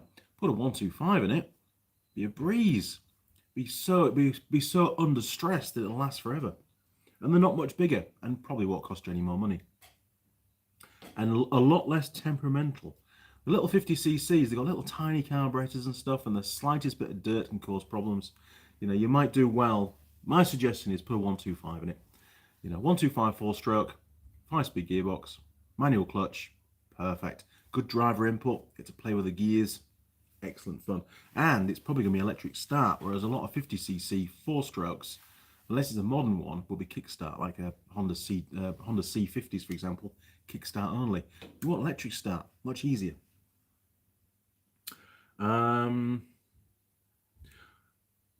Chopper's Rule 1, I have to go. My granddaughter has woken up and she wants a cuddle. Oh, mate, you can't not do that, so that's fine.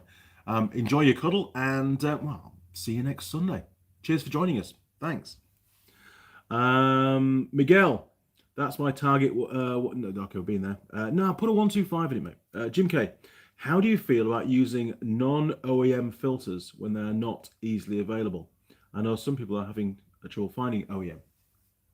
Well, okay, this is straight out of Andy's textbook now. If you are, for example, a Toyota dealership and a customer takes his car to a, authorized Toyota dealership for a service, as a customer, you would expect to have genuine parts used on your vehicle, including an oil filter. Any authorized dealership not using genuine parts for servicing, in my book, is doing something wrong. As a customer, I'm paying a premium to come to your establishment, and I expect you to be using the top quality components. And Toyota, in this case, in my eyes as a customer, produce the best components. So you should be using them. And the same goes regardless of brand. However, that's under normal circumstances. The world is not by any means operating normally at the moment, and I do try to explain this to customers on a regular basis. Part supply is a real problem at the moment.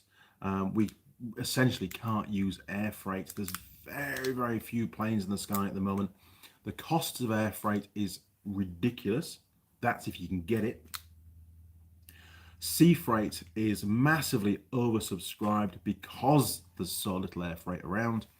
Containers are getting bumped from one ship to the next, and essentially, especially for New Zealand, because we're in the middle of frigging nowhere, we're at the mercy of these shipping companies to get our parts here. It's a real problem, and there's nothing we can do about it. Our hands are tied. So under those circumstances, if you can't get the original genuine oil filter, then basically you're going to have to use an oil filter. So you're going to have to select an aftermarket one that is the best under the circumstances, and make your customer aware that's what you've had to do. You need to tell them. They need to know, because they're expecting to see a genuine part.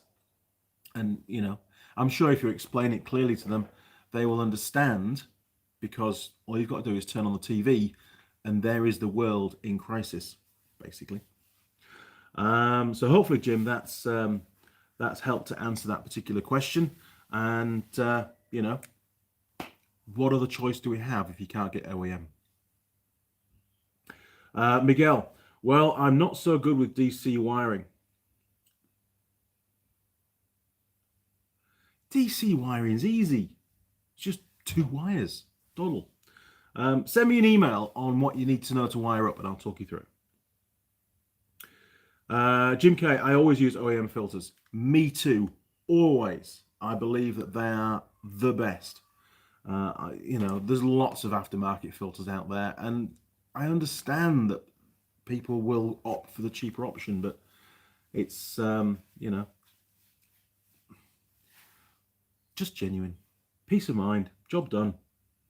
Polecat, never use a genuine oil filter in my life, mostly use high flow filters. Debate, we could talk all day about oil filters. Okay, so high flow filter, and I have no testing to support what I'm going to say, and I would love to be proved wrong, but in order to have increased oil flow, basic physics is there has to be less resistance applied by the filter element in the oil filter itself. Now, the most likely way that they're going to achieve that, if they are in fact a high flow oil filter, is to reduce the amount of filter material or the size of the gaps in the filter, therefore allowing more debris and dirt, impurities, whatever, to re-enter the oil system on the engine and go around again. I think the whole idea of a genuine filter is it actually filters out really, really well and still provides sufficient oil flow to provide for the lubrication and the cooling of the engine. So it's a compromise. Engineering is always a compromise. If you want more oil flow, then sure as hell you need to compromise on how much you filter that oil. That's my take on it. I have no evidence to support what I'm saying. I'm really interested to find out genuine factual evidence to support the fact that an aftermarket oil filter is actually better than a genuine one. Other things like non-return valves as well. Some cheap oil filters don't have a non-return valve, so overnight the oil, when you turn the engine off, the oil drains back into the sump and the galleries become empty. So you start your engine and it takes a few seconds for the oil to get around the engine. You have a non-return valve, so the oil can't drain down, and of course the oil is still in the galleries. Again, that's going to help to reduce engine wear over a period of time. So I just fit genuine, and then I know it's right. Simple as that. Now then, Jay Murphy, I tried a voucher deal, which was $135 for oil and filter, plus a wheel alignment, which is a great deal for a 5.3 litres of oil required, but this blew out to $200 with the expensive filter. So they've jacked up the filter cost to try and cover the costs of the additional amount of oil, etc. Yeah. But it says $135 for oil and filter, plus a wheel alignment. But then they've charged you extra for the oil filter. It doesn't make a lot of sense. And I think trade descriptions would come into that. If they're charging you a fixed value, or was the voucher $135 towards the service? All depends how they've worded it, doesn't it, really? Lachlan Campbell, when are you next in Auckland for a pint? Lachlan, I will be in Auckland, sir, on Tuesday night and Wednesday night. So it's a date. We need to organise a rendezvous for a pint. We do. Great to have you on board, mate. Miguel, I want to know how to make a what? Paunti? What is one of those? I don't know what that is. Oh, sorry, I hit R. Try again. Polecat, depends on how often you change your oil. Well, I tend to over service my vehicles, not all of them, but the ones that I use regularly, I tend to over service them. especially my WR, that gets serviced all the time. Jim K, oh my God, high flow brand filters are so cheap, $2 US. I know, I'm just going to say the same thing over and over again. I'm sorry, guys. I just use genuine. I know it's good. It's peace of mind. I don't have to justify why to a customer I'm using cheap aftermarket filters. Because in all honesty, I only have the marketing hype available to refer to. And that to me isn't fact. You know, if Toyota are selling Toyota filters, to me, you should fit a Toyota filter. If it's available, obviously. Miguel, sorry I keep hitting the send button. Control the send button. John, Nout's free. Exactly, Nout's free. Miguel, well. Oh dear. Jay Murphy, I would recommend watching Project Farm's video series. I do watch his videos on the best oil. Entirely funded by his viewers, yes, and not supported by any manufacturers, correct.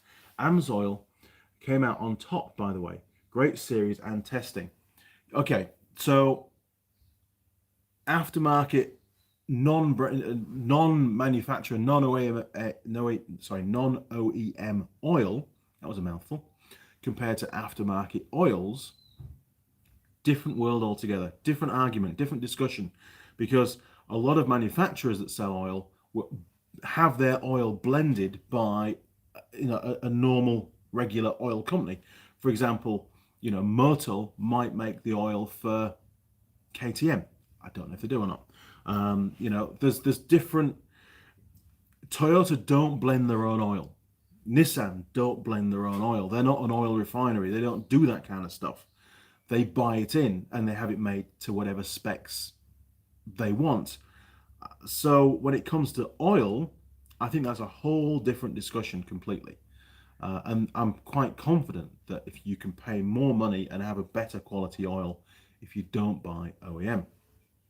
Oil filters, on the other hand, I think are very different. I think it's a different case altogether. And I've already covered the reasons why. But yes, Project Farm is a brilliant, absolutely brilliant YouTube channel. And I thoroughly enjoy his videos. They're very much factual, straight to the point. There's no bullshit. There's no rambling on like you get on the Andy Mechanic show, that's for sure. Now, Mike Adams, I'm back. Chores pulled me away for a bit. Well, Mike, welcome back. It's great to have you on board again. Jim, at work, we only use high-quality filters from companies like Manhummel, Wix, Mail, etc. And they all use silicon anti-drain back valves and exceed OEM warranty specs. That's the thing. If you're going to be using that kind of stuff, you've got to be able to back it up with facts and evidence to prove that the filters either meet or exceed OEM specifications. Very, very difficult to get because, Jim, often the manufacturers, the OEM filters, you can't get the specs on. Becomes a real problem. Polecat, I have had high flowing on my bikes for decades and engine good. Hang on, it's just jumped, sorry. Where's he gone? Engine good as new and change my oil every 1,000 miles. Great, good man. I understand where you're coming from, I really do. You could retire a lot earlier if you use high filters. Probably could, but hey, I get my filters a lot cheaper than you guys that get to buy them anyway. So I don't think it's going to make too much difference for me personally. I get the best of both worlds. Now, Jim K, AMSOIL is best left in the bottle, just saying.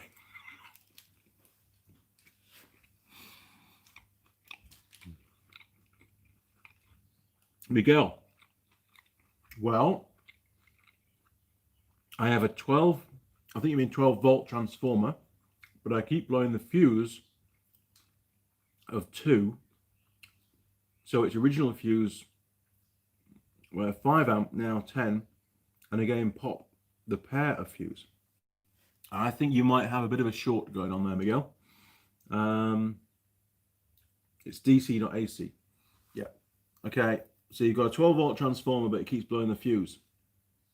Well, maybe it's got an internal fault, and maybe you need a new one. Unfortunately, If it's blowing fuses, that's telling you that there's a problem. The fuse itself blowing, the fuse isn't the fault. The fuse is the protection part of the circuit. So maybe take the cover off, make sure it's unplugged from the wall, have a little look inside, see if you can see any wiring that's chafed through or touching the frame of the transformer or something, but it's quite a specialist thing. It might just have burnt out. John Dyer, a larger surface area of the filter is the secret. Yeah, more pleats. I understand that, but again, if the filter's the same, I don't know. I'd just like to see some evidence. If I can see some true evidence, then I could be swayed. But I like to see facts. I don't like all this marketing hype that goes on. Jim Haynes, maybe he needs some tin foil for the fuse. Don't say that. He'll try it. Then we'll all be in trouble. What are we on now? Holy shit! An hour and 50 minutes. I thought we'd been talking for about an hour. That's crazy.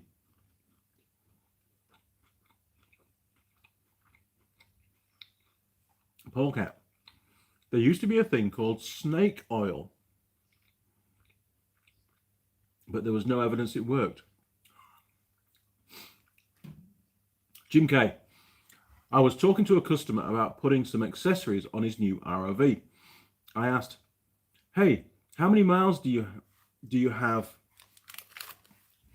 Knowing I haven't done the first service. Yeah, here we go. He said 1,100 miles. Oh my God. Jim, I'm going to beat that. A particular ROV based down near Balclutha in the South Island, that's down near the bottom of the South Island, came in for its first service to a motorcycle shop, and it had 5,000 kilometers on the dash, and it had not been serviced since, well, it had not been serviced, full stop. It left the shop as a brand new machine, got delivered to the farm, and came in, and it had done 5,000 kilometers for its first service. Now, obviously, that is now recorded against the VIN of the unit, and any kind of engine failures that occur in the future will not, and I can guarantee that, will not be covered under warranty. That is taking the piss. It really is. 5,000 kilometers on the running oil. That engine had mineral oil in it.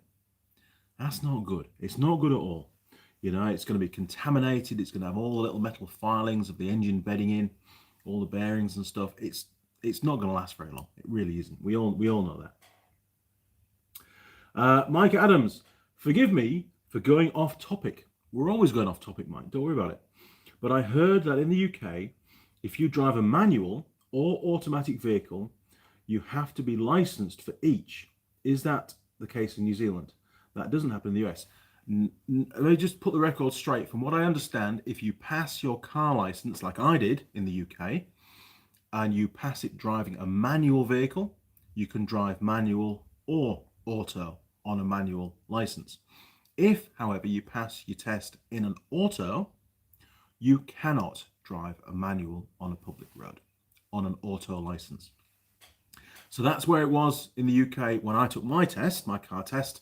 Things might have changed. If you go onto the DVLA website over there, based in Wales, Swansea, isn't it? DVLA in Swansea. If you check it out, that will no doubt bring you up to speed on what's current. Oh, we nearly lost the stream then. That's the first time today. In New Zealand, if you take your test in an auto car, again, as far as I understand it, you're only allowed to drive autos. If you take it in a manual, then you can drive manuals or autos. Exactly the same as the UK. The US, what do you say in the US? So in the US, you could take your car test in an auto, but still drive a manual. Okay, I have seen people here in New Zealand that clearly have never driven a manual car before attempt to drive a manual car, and it is hilarious. Often, it'll be some kind of high performance, sports car or something. Maybe, I think the one that I saw was a Skyline. The guy had obviously, worked his way up through the ranks buying crappy cars, and then finally saved up to buy himself a Skyline. And he was at the traffic lights and he couldn't set off. He kept stalling out. No idea how to drive a manual car. But anyway, Not my problem. Keeps mechanics in business, doesn't it? Miguel, well, the pair is on the output and keeps blowing fuses. Okay, so in that case, if it's blowing fuses on the output, then you need to check your load. What is it you're powering with that 12 volt output from the transformer? Because whatever you know, if you've got the two wires going out a transformer and it's fused, and those two wires are not in circuit, does it blow the fuse? Or does it only blow the fuse when you connect something? Because if you're connecting something, then there must be a problem with the thing that you're connecting to cause the fuse to blow. Or maybe it's drawing too many amps. Maybe what you're trying to connect is too high a load to what the transformer can cope with. Here we go. Jim K, oh my God, can't believe that how long it had been since purchase. I know, I was not happy at all. Tell you. Miguel, output and not the inputs. Okay, Miguel, so I've given you some more information there. Polecat, still the same, no gears for auto drivers. Excellent. Save the best ones for us with proper licenses. MG, you are correct about UK car license. Cool, it's good to know it hasn't changed. Jim Haynes, did they have those big brother money-making speed cameras in the UK when you were there in some states like mine here in the US? They are not legal, but they are trying to push them through for dollars. Well, there were plenty of speed cameras around the UK when I was driving around. Did they ever get pinged? I mean, mainly where I lived was more in the countryside, so we didn't really have speed cameras so much. I don't think I ever got a speeding ticket from a speed camera in the UK.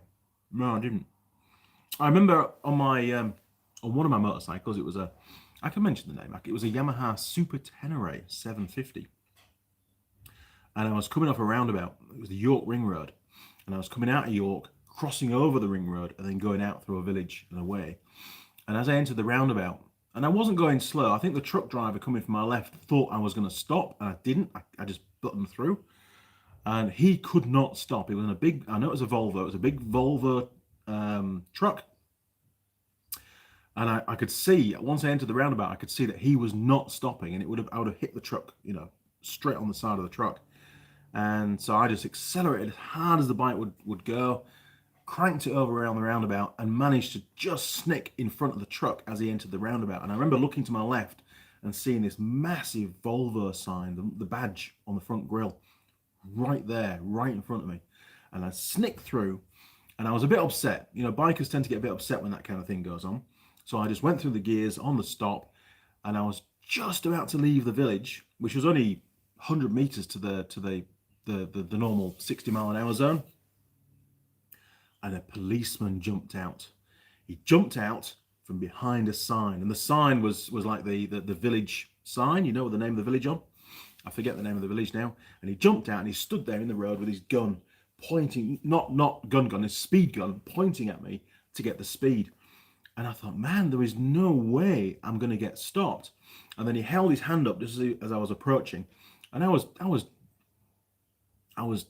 going pretty much flat out at this point. And he stood there, held his ground, had his hand up, and I thought, well, do I just keep going? And so I glanced down at the speedo, and I was just approaching 100 miles an hour, and this was a 30-mile-an-hour zone. So I thought, well, if I do stop, I'm going to lose my license anyway. So I kept it on the gas, and then something came over me. You know, I thought, I need to do the right thing.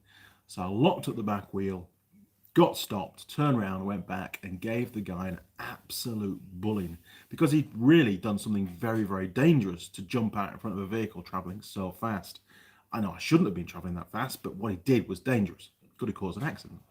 So could me speeding, but, you know, he wasn't the only one to blame, I didn't think. Anyway, it went to court. And I pleaded that I was a poor student and I would never ride a motorcycle in my life ever again, and I was going to go out and buy a car. And the judge, I think, felt a bit sorry, and the fact that they managed to convert a motorcyclist to a car driver, they gave me a £120 fine and sent me on my way. Didn't get any points on my license or anything. How lucky was that? Traveling more than 3 times the speed limit, and they had me at 97 mile an hour on the speed gun in a 30 zone. The only mitigating circumstance was, and this is a good point for any of you in the UK, he was stood within 50 meters of the change of speed limit sign, and they aren't allowed to do that. They have to be further than 50 meters away, and that was the saving grace. I think they couldn't actually ping me for it because he wasn't doing his job properly. But still a bit scary. I had to wear a suit and stuff to go to court. That's not like me. Anyway, where are we? Polecat. Oh, hang on, Polecat. Yes. Thanks for all the great work you do, and I'm now off to bed before it's tomorrow or today for you.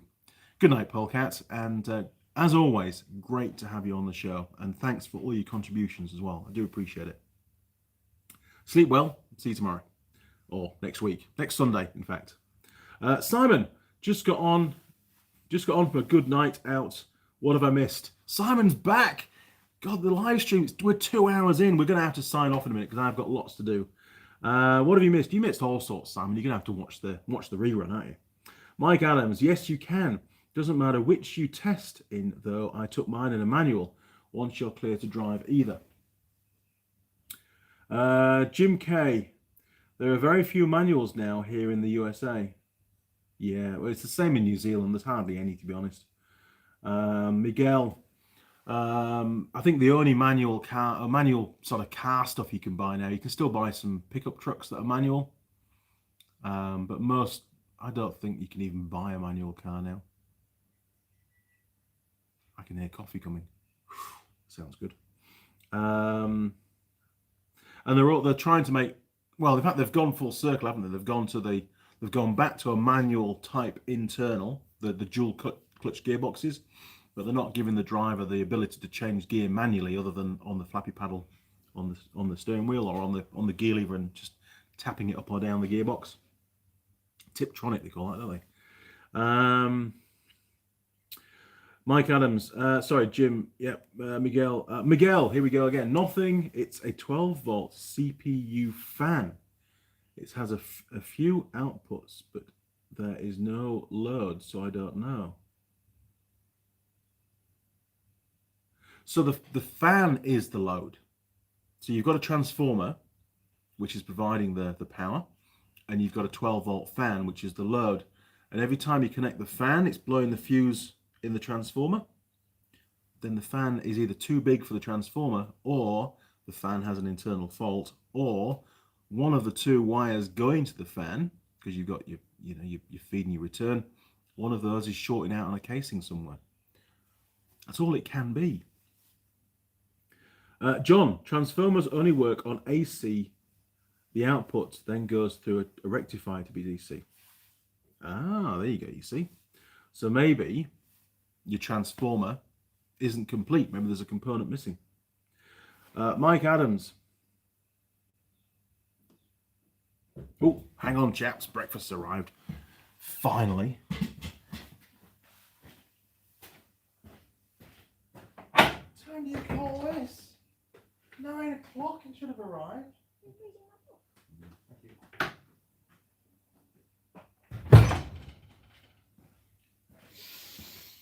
Holy moly. Right, breakfast has finally... It's almost like lunchtime, isn't it, for me? There you are. Can't tilt it too much, get rid of the coffee. There you go. Sausage roll. I'm going to eat it before it gets cold. And then once we've done that, we're going to have to sign off, I think, because I've got lots to do. Miguel. Oh, hang on, sorry. Mike Adams. Jim K, I guess that either makes me a skilled driver or a skilled dinosaur. I learned to drive in a 71 Chevrolet Custom 10. 250 6-cylinder with 3 on the tree. Tree, that'll be a column. Is that a column shifter you call a tree? I don't know. Miguel, it's a 16-volt transformer. Put the sticker. It says it's 12 volts. I'm still laughing. They were lying. Jim K, I know how to drive 3 on tree. El Leash, got to eat supper, gotta go. Good segue. I'm gonna have a bit of my sausage roll.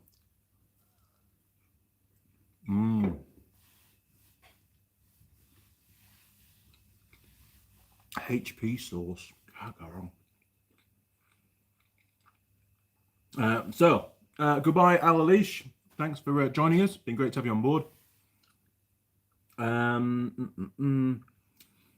Miguel, same here. Bye. See you, Miguel. Sorry, I couldn't really decipher what you're on about too much. Simon, that is still correct in the UK. If you pass in a manual, you can drive an Auto. Good. Connor K, still there, Connor. Good man. It seems that manual transmissions in cars are becoming less common in Europe as well.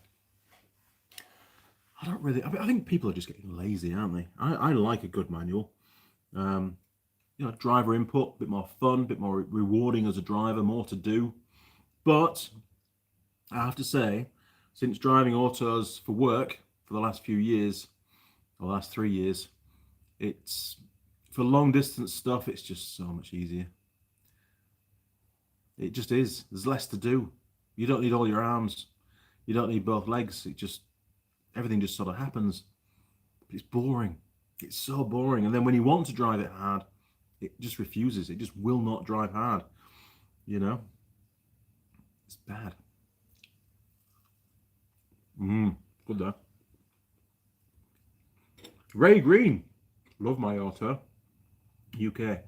I think if you're doing lots of city driving, where you've got so many gear changes all the time, then yeah. And if you're a taxi driver or something, then it makes your job just easier.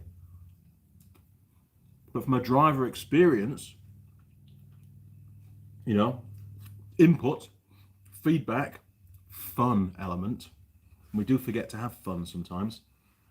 Manual's got to be more fun. Has to be, because you can do so much more. You can engine brake in, and you can short shift, and you can jump gears. You can come into a tight corner, you can go from fourth straight down to second, get the engine braking going, sometimes lock up the back wheels a little bit and instigate a bit of a power slide and get hard on the gas and follow it through. There's so much more you can do in a manual that you can't do in an auto. Well, not properly. Miguel's back. No, I have a switch on the output after the CPU fan, so when I turn the switch on, then the fuse pops. Okay, try a different fan, or try running the fan just off a 12-volt battery and see if the fan works. I think you've got a problem with the fan. Ray Green, cruise control is great in an automatic. Yeah, cruise control and autos tend to go hand in hand, to be honest. Mrs. Mechanic's got a little Suzuki Swift that's a manual, because she likes manual, and it has got cruise control, but it's a bit weird. I've never driven it. I've never driven a car. I've had it 3 years. I've never driven it. I've moved it in the garden, parked it, to shunt it around, but I've never driven it on the open road. So I don't know how the cruise control works. I think if she dips the clutch or presses the brake, then the cruise control cuts out. That's what I think happens.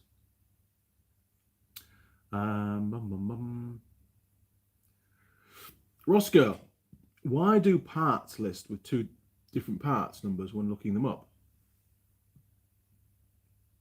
It's a bit vague, a bit more information needed. What vehicle is it? You will also find sometimes on some part systems the parts being superseded, which means you need to order the most recent part number. But it's a bit hard, and it might just show you one picture, but it might be a handed part. So one part number's for the left-hand side and one part's for the right-hand side, for example. But you need to be more specific about what you're looking for. Miguel. I've got 4% left of my phone. And my phone's still fully charged because I haven't had a power brick. It's pretty good. Connor K. To quote Jeremy Clarkson, change gear, change gear, change gear, check your mirrors. Jeremy Clarkson, he is going to be a massive loss to the universe when he's not here. I think he's a great guy. He picks up on so many of my sayings. It's ridiculous. So cool. And I think the day that Top Gear left the BBC was a very, very sad day indeed. And it's never, Top Gear now is nothing like what it used to be with those guys. And it's just not the same. Even on Amazon, it's just not the same. It'll never be Top Gear as we knew it.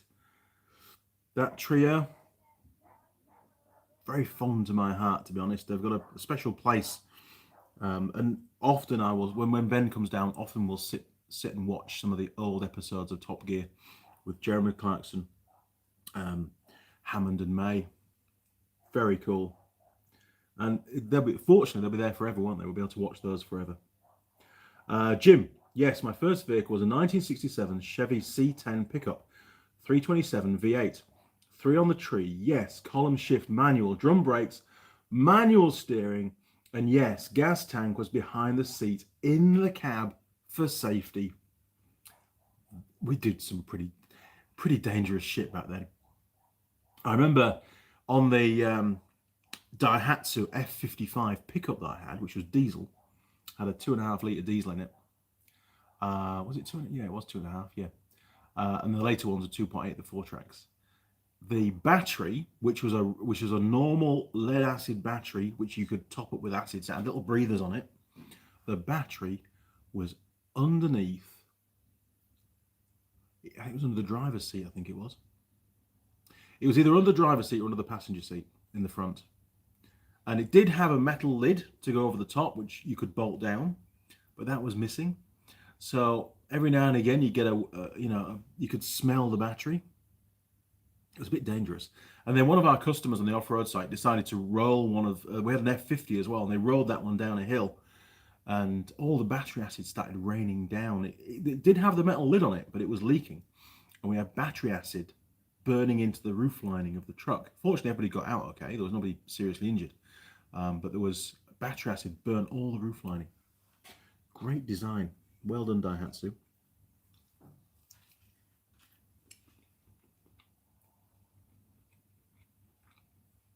Roscoe, manual is the best. Manual is the best. You're right. Absolutely. Cars will never be the same once we lose the manual gearbox. It's an end of an era, isn't it? We are the sort of, well, not me, but Ben will be the last generation of driving manuals. He has an old Ford Courier pickup. Manual. Loves it. He wouldn't be seen dead driving an auto. Ray Green, 6-gear automatic are a big improvement. Get 50 miles per gallon. Yes. Yeah, I know the original autos were really heavy on fuel. They weren't fuel efficient. They were quite sluggish. You lost a lot of power through the drivetrain. And things have come on they've gone leaps and bounds in the last 20 years. But as regards driver input, the fun factor, the fact that you can do dumb shit in a manual and just enjoy yourself, do burnouts and, all sorts of stuff, that's what makes manuals more fun, because they're just fun. Just the sheer nature of an automatic gearbox, it can't be as much fun as a manual. I just can't see it.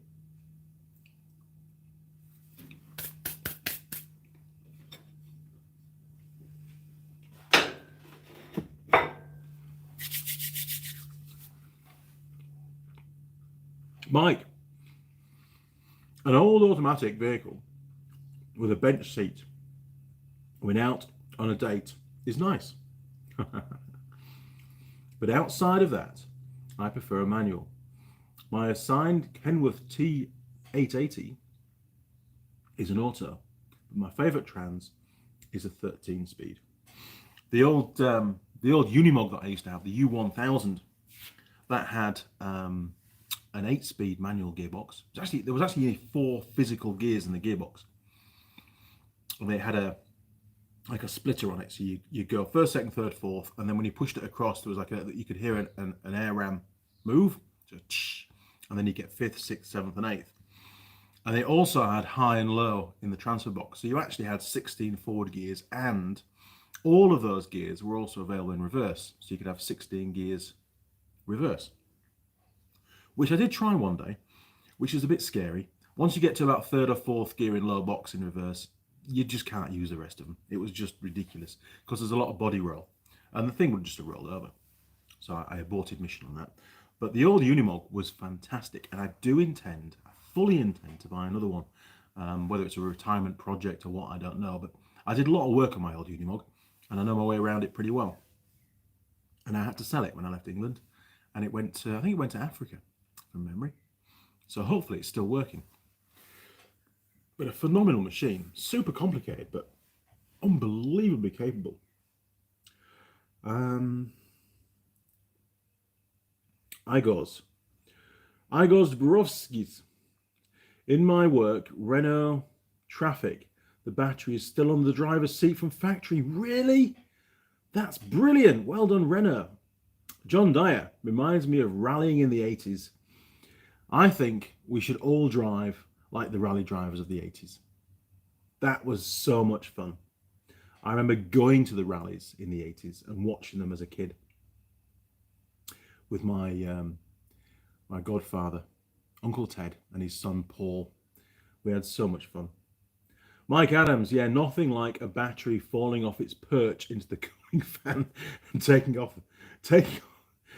all the oxygen out of the cab. Fun times, lol. Not.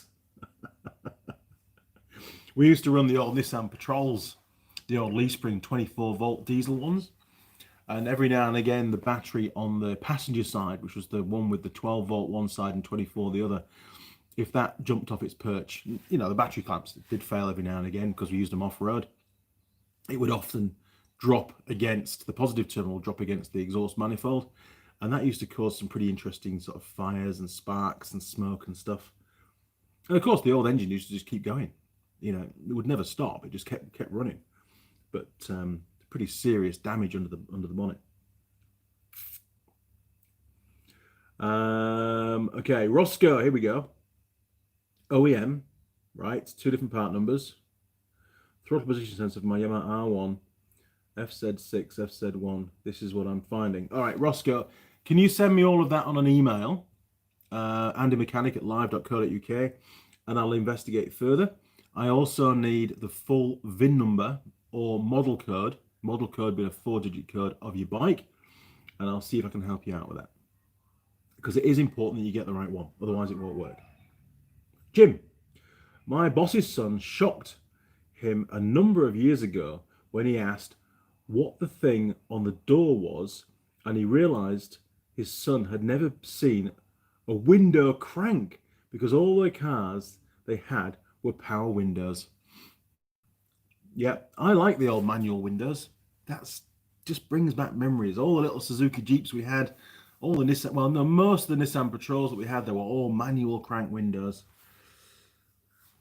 Never went wrong, really. They just worked. I did change the odd regulator now and again, but they were pretty reliable. The Suzukis were less reliable than the Nissans on the window regulators. They used to break more often. But yeah, power windows, more to go wrong, isn't it? Convenient though, must admit, I do get used to it.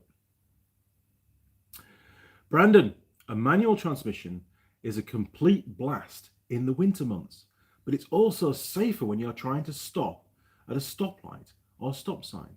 Just downshift an engine brake. It's exactly what I do in the Nissan Patrol I have here. I have a 4.2 Nissan Patrol. We call it a GR from the UK, and loads of engine braking. And it's a tank of a machine. It really is. They don't make 4-wheel drives like that anymore. And unfortunately, it's not on the road at the moment. It's got a lot of rust.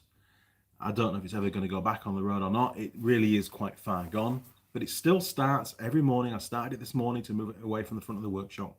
And it'll start again tonight, and I put it back. And it brings back a lot of fond memories. I bought that vehicle in the UK, golly, 13, 14 years ago now. I paid £2,000 for it, and it was immaculate when I bought it. And the demise of the vehicle as regards the rust was the sun. I used to have a huge sunroof in it, and the sunroof seal leaked, and I wasn't aware it was leaking, and it rotted out quite a bit of the roof inside. So it was a real shame because it was a top truck, and I used to thoroughly enjoy driving that around on the road. And it was my main vehicle for the first 10 years I was in New Zealand, well, 9.5 years, and never let me down. And it's done 650,000 miles. It's still on the original wheel bearings. It's still on the original clutch. Still on the original prop shafts and UJs. It's just an amazing machine. really is. It's just, they should still make them, and they don't. But if I can't fix that one, and I think it's too far gone, I'll definitely be importing another one out of Japan, because you can get some really clean ones out of Japan that are low mileage, and then I can put it on the road here, and I'll have basically a new vehicle, and that will do me for retirement. It'll be a fantastic piece of kit. And I can transfer all the old man emu suspension stuff and the winch and everything onto the new one. Still be very sad though to see the other one corrode away in the garden, but I'll never get rid of it. Jim Haynes, the Killer Bees rally cars was something really special, and an era never to be seen again. I just, rallying in general of that time was just, it was just out there. It was so good. Roscoe, yes, thank you. No problem, Roscoe. I'll look out for that. Mike Adams, that's true, Brandon. Ray Green, I admit driver input is great. I drove here we go. Look, I drove an Antar tank transporter with 6 forward crash gears. Oh man. The truck was 100 tons all up weight. The engine turned out 333 brake horsepower at 2,100 RPM. Now, why was I taught that? Yeah, don't rev it. You need to know when you got a crash gearbox, you need to know your RPMs. What a machine though, 100 tons all up weight. I used to have a ZIL 131, and that pretty much had a crash gearbox in it. In fact, the Unimog, the synchro had gone on most of the gears, so you had to drive that a bit like a crash gearbox. I could go up the gearbox fine, but going down was always a bit iffy. But I sort of got used to it. I had it for 10 or 11 years, that truck. So I did a lot of hours behind it. I did a lot of training. I used to train the fire brigade and other authorities on using a Unimog and driving it in an off-road environment. So it was pretty cool. Good machine. Ray Green, it was 1960 vintage and left service in 1985. Wow. That ZIL was from the Cold War. It had a big Bowser on the back. It was a decontamination unit. That was I think it was about a 6.7 litre V8 petrol, but it would also run, once it was hot, it would also run on diesel, I believe. I never tried it, but because it never really ran that well, to be honest. I'm sure it had an ignition fault on it, but the brake system on it had air brakes, but it was the wrong way around. It was the old school where you had to have air pressure to apply the brakes, whereas on the modern system, once you lose air pressure, the brakes go on. So you dump the air out of the system to apply the brakes, and the brakes are applied by big springs. Whereas with that one, if you didn't allow the air pressure to build up and you just set off, you couldn't stop. There was no brakes, and the handbrake didn't work, so you just couldn't stop. It was just like 6.5 tons of truck on the move. That was it. Kept you awake. Thoroughly enjoyed it. When it ran, it was good fun, but it was nowhere near as capable as the Unimog. Roscoe, learn to drive in Chicago in the winter. You learn how much you will love a manual rather than automatic. Snow and ice, auto, nightmare. Yep, absolutely.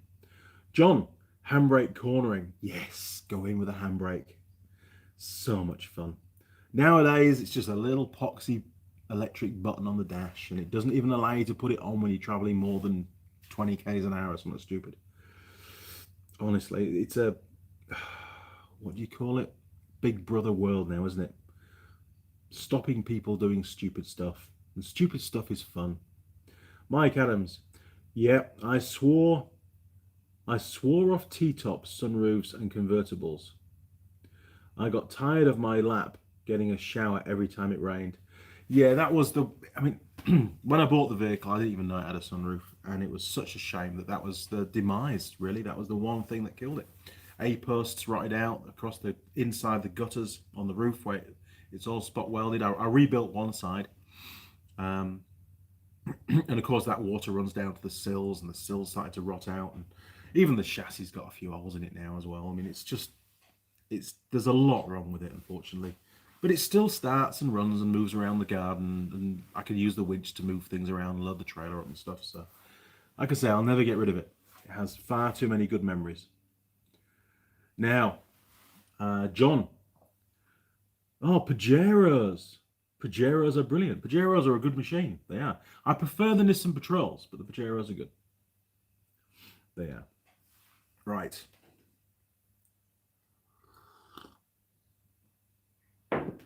Okay, crew. Well, I think, man, 2 hours and 25 minutes I've been rambling on, and you guys have been listening to me. Thank you very much. I really do need to crack on now. I need to make a start on doing the video on the K2 to see why number 2 cylinder isn't doing what it should do. It's not firing up when the bike's cold. The exhausts are off at the moment, so it's going to get pretty noisy later on. I might have to put them back on again for the testing. The neighbours might not like me if I don't do that. But thank you very much for joining me. Don't forget, if you haven't yet, and oh, I nearly forgot, for those that are still here, let me show you this.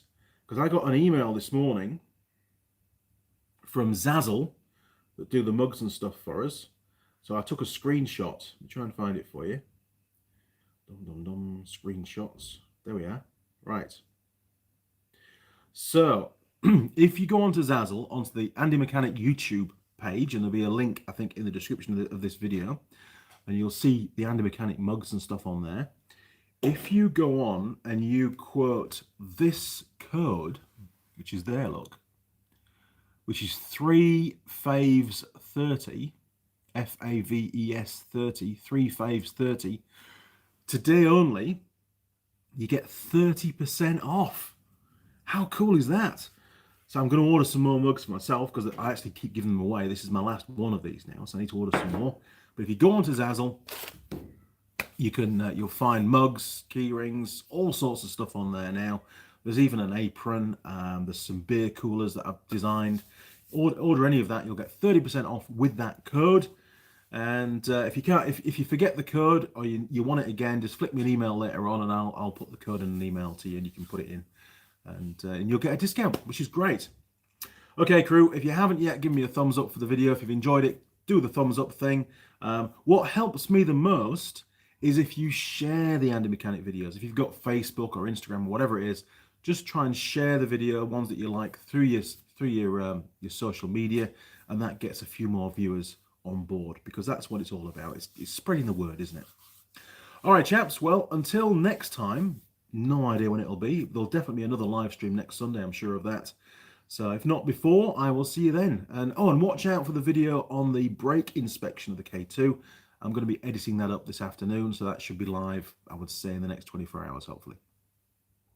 All right, chaps. Well, have fun. It's been great talking, and I'll see you next time. Cheers. Over and out.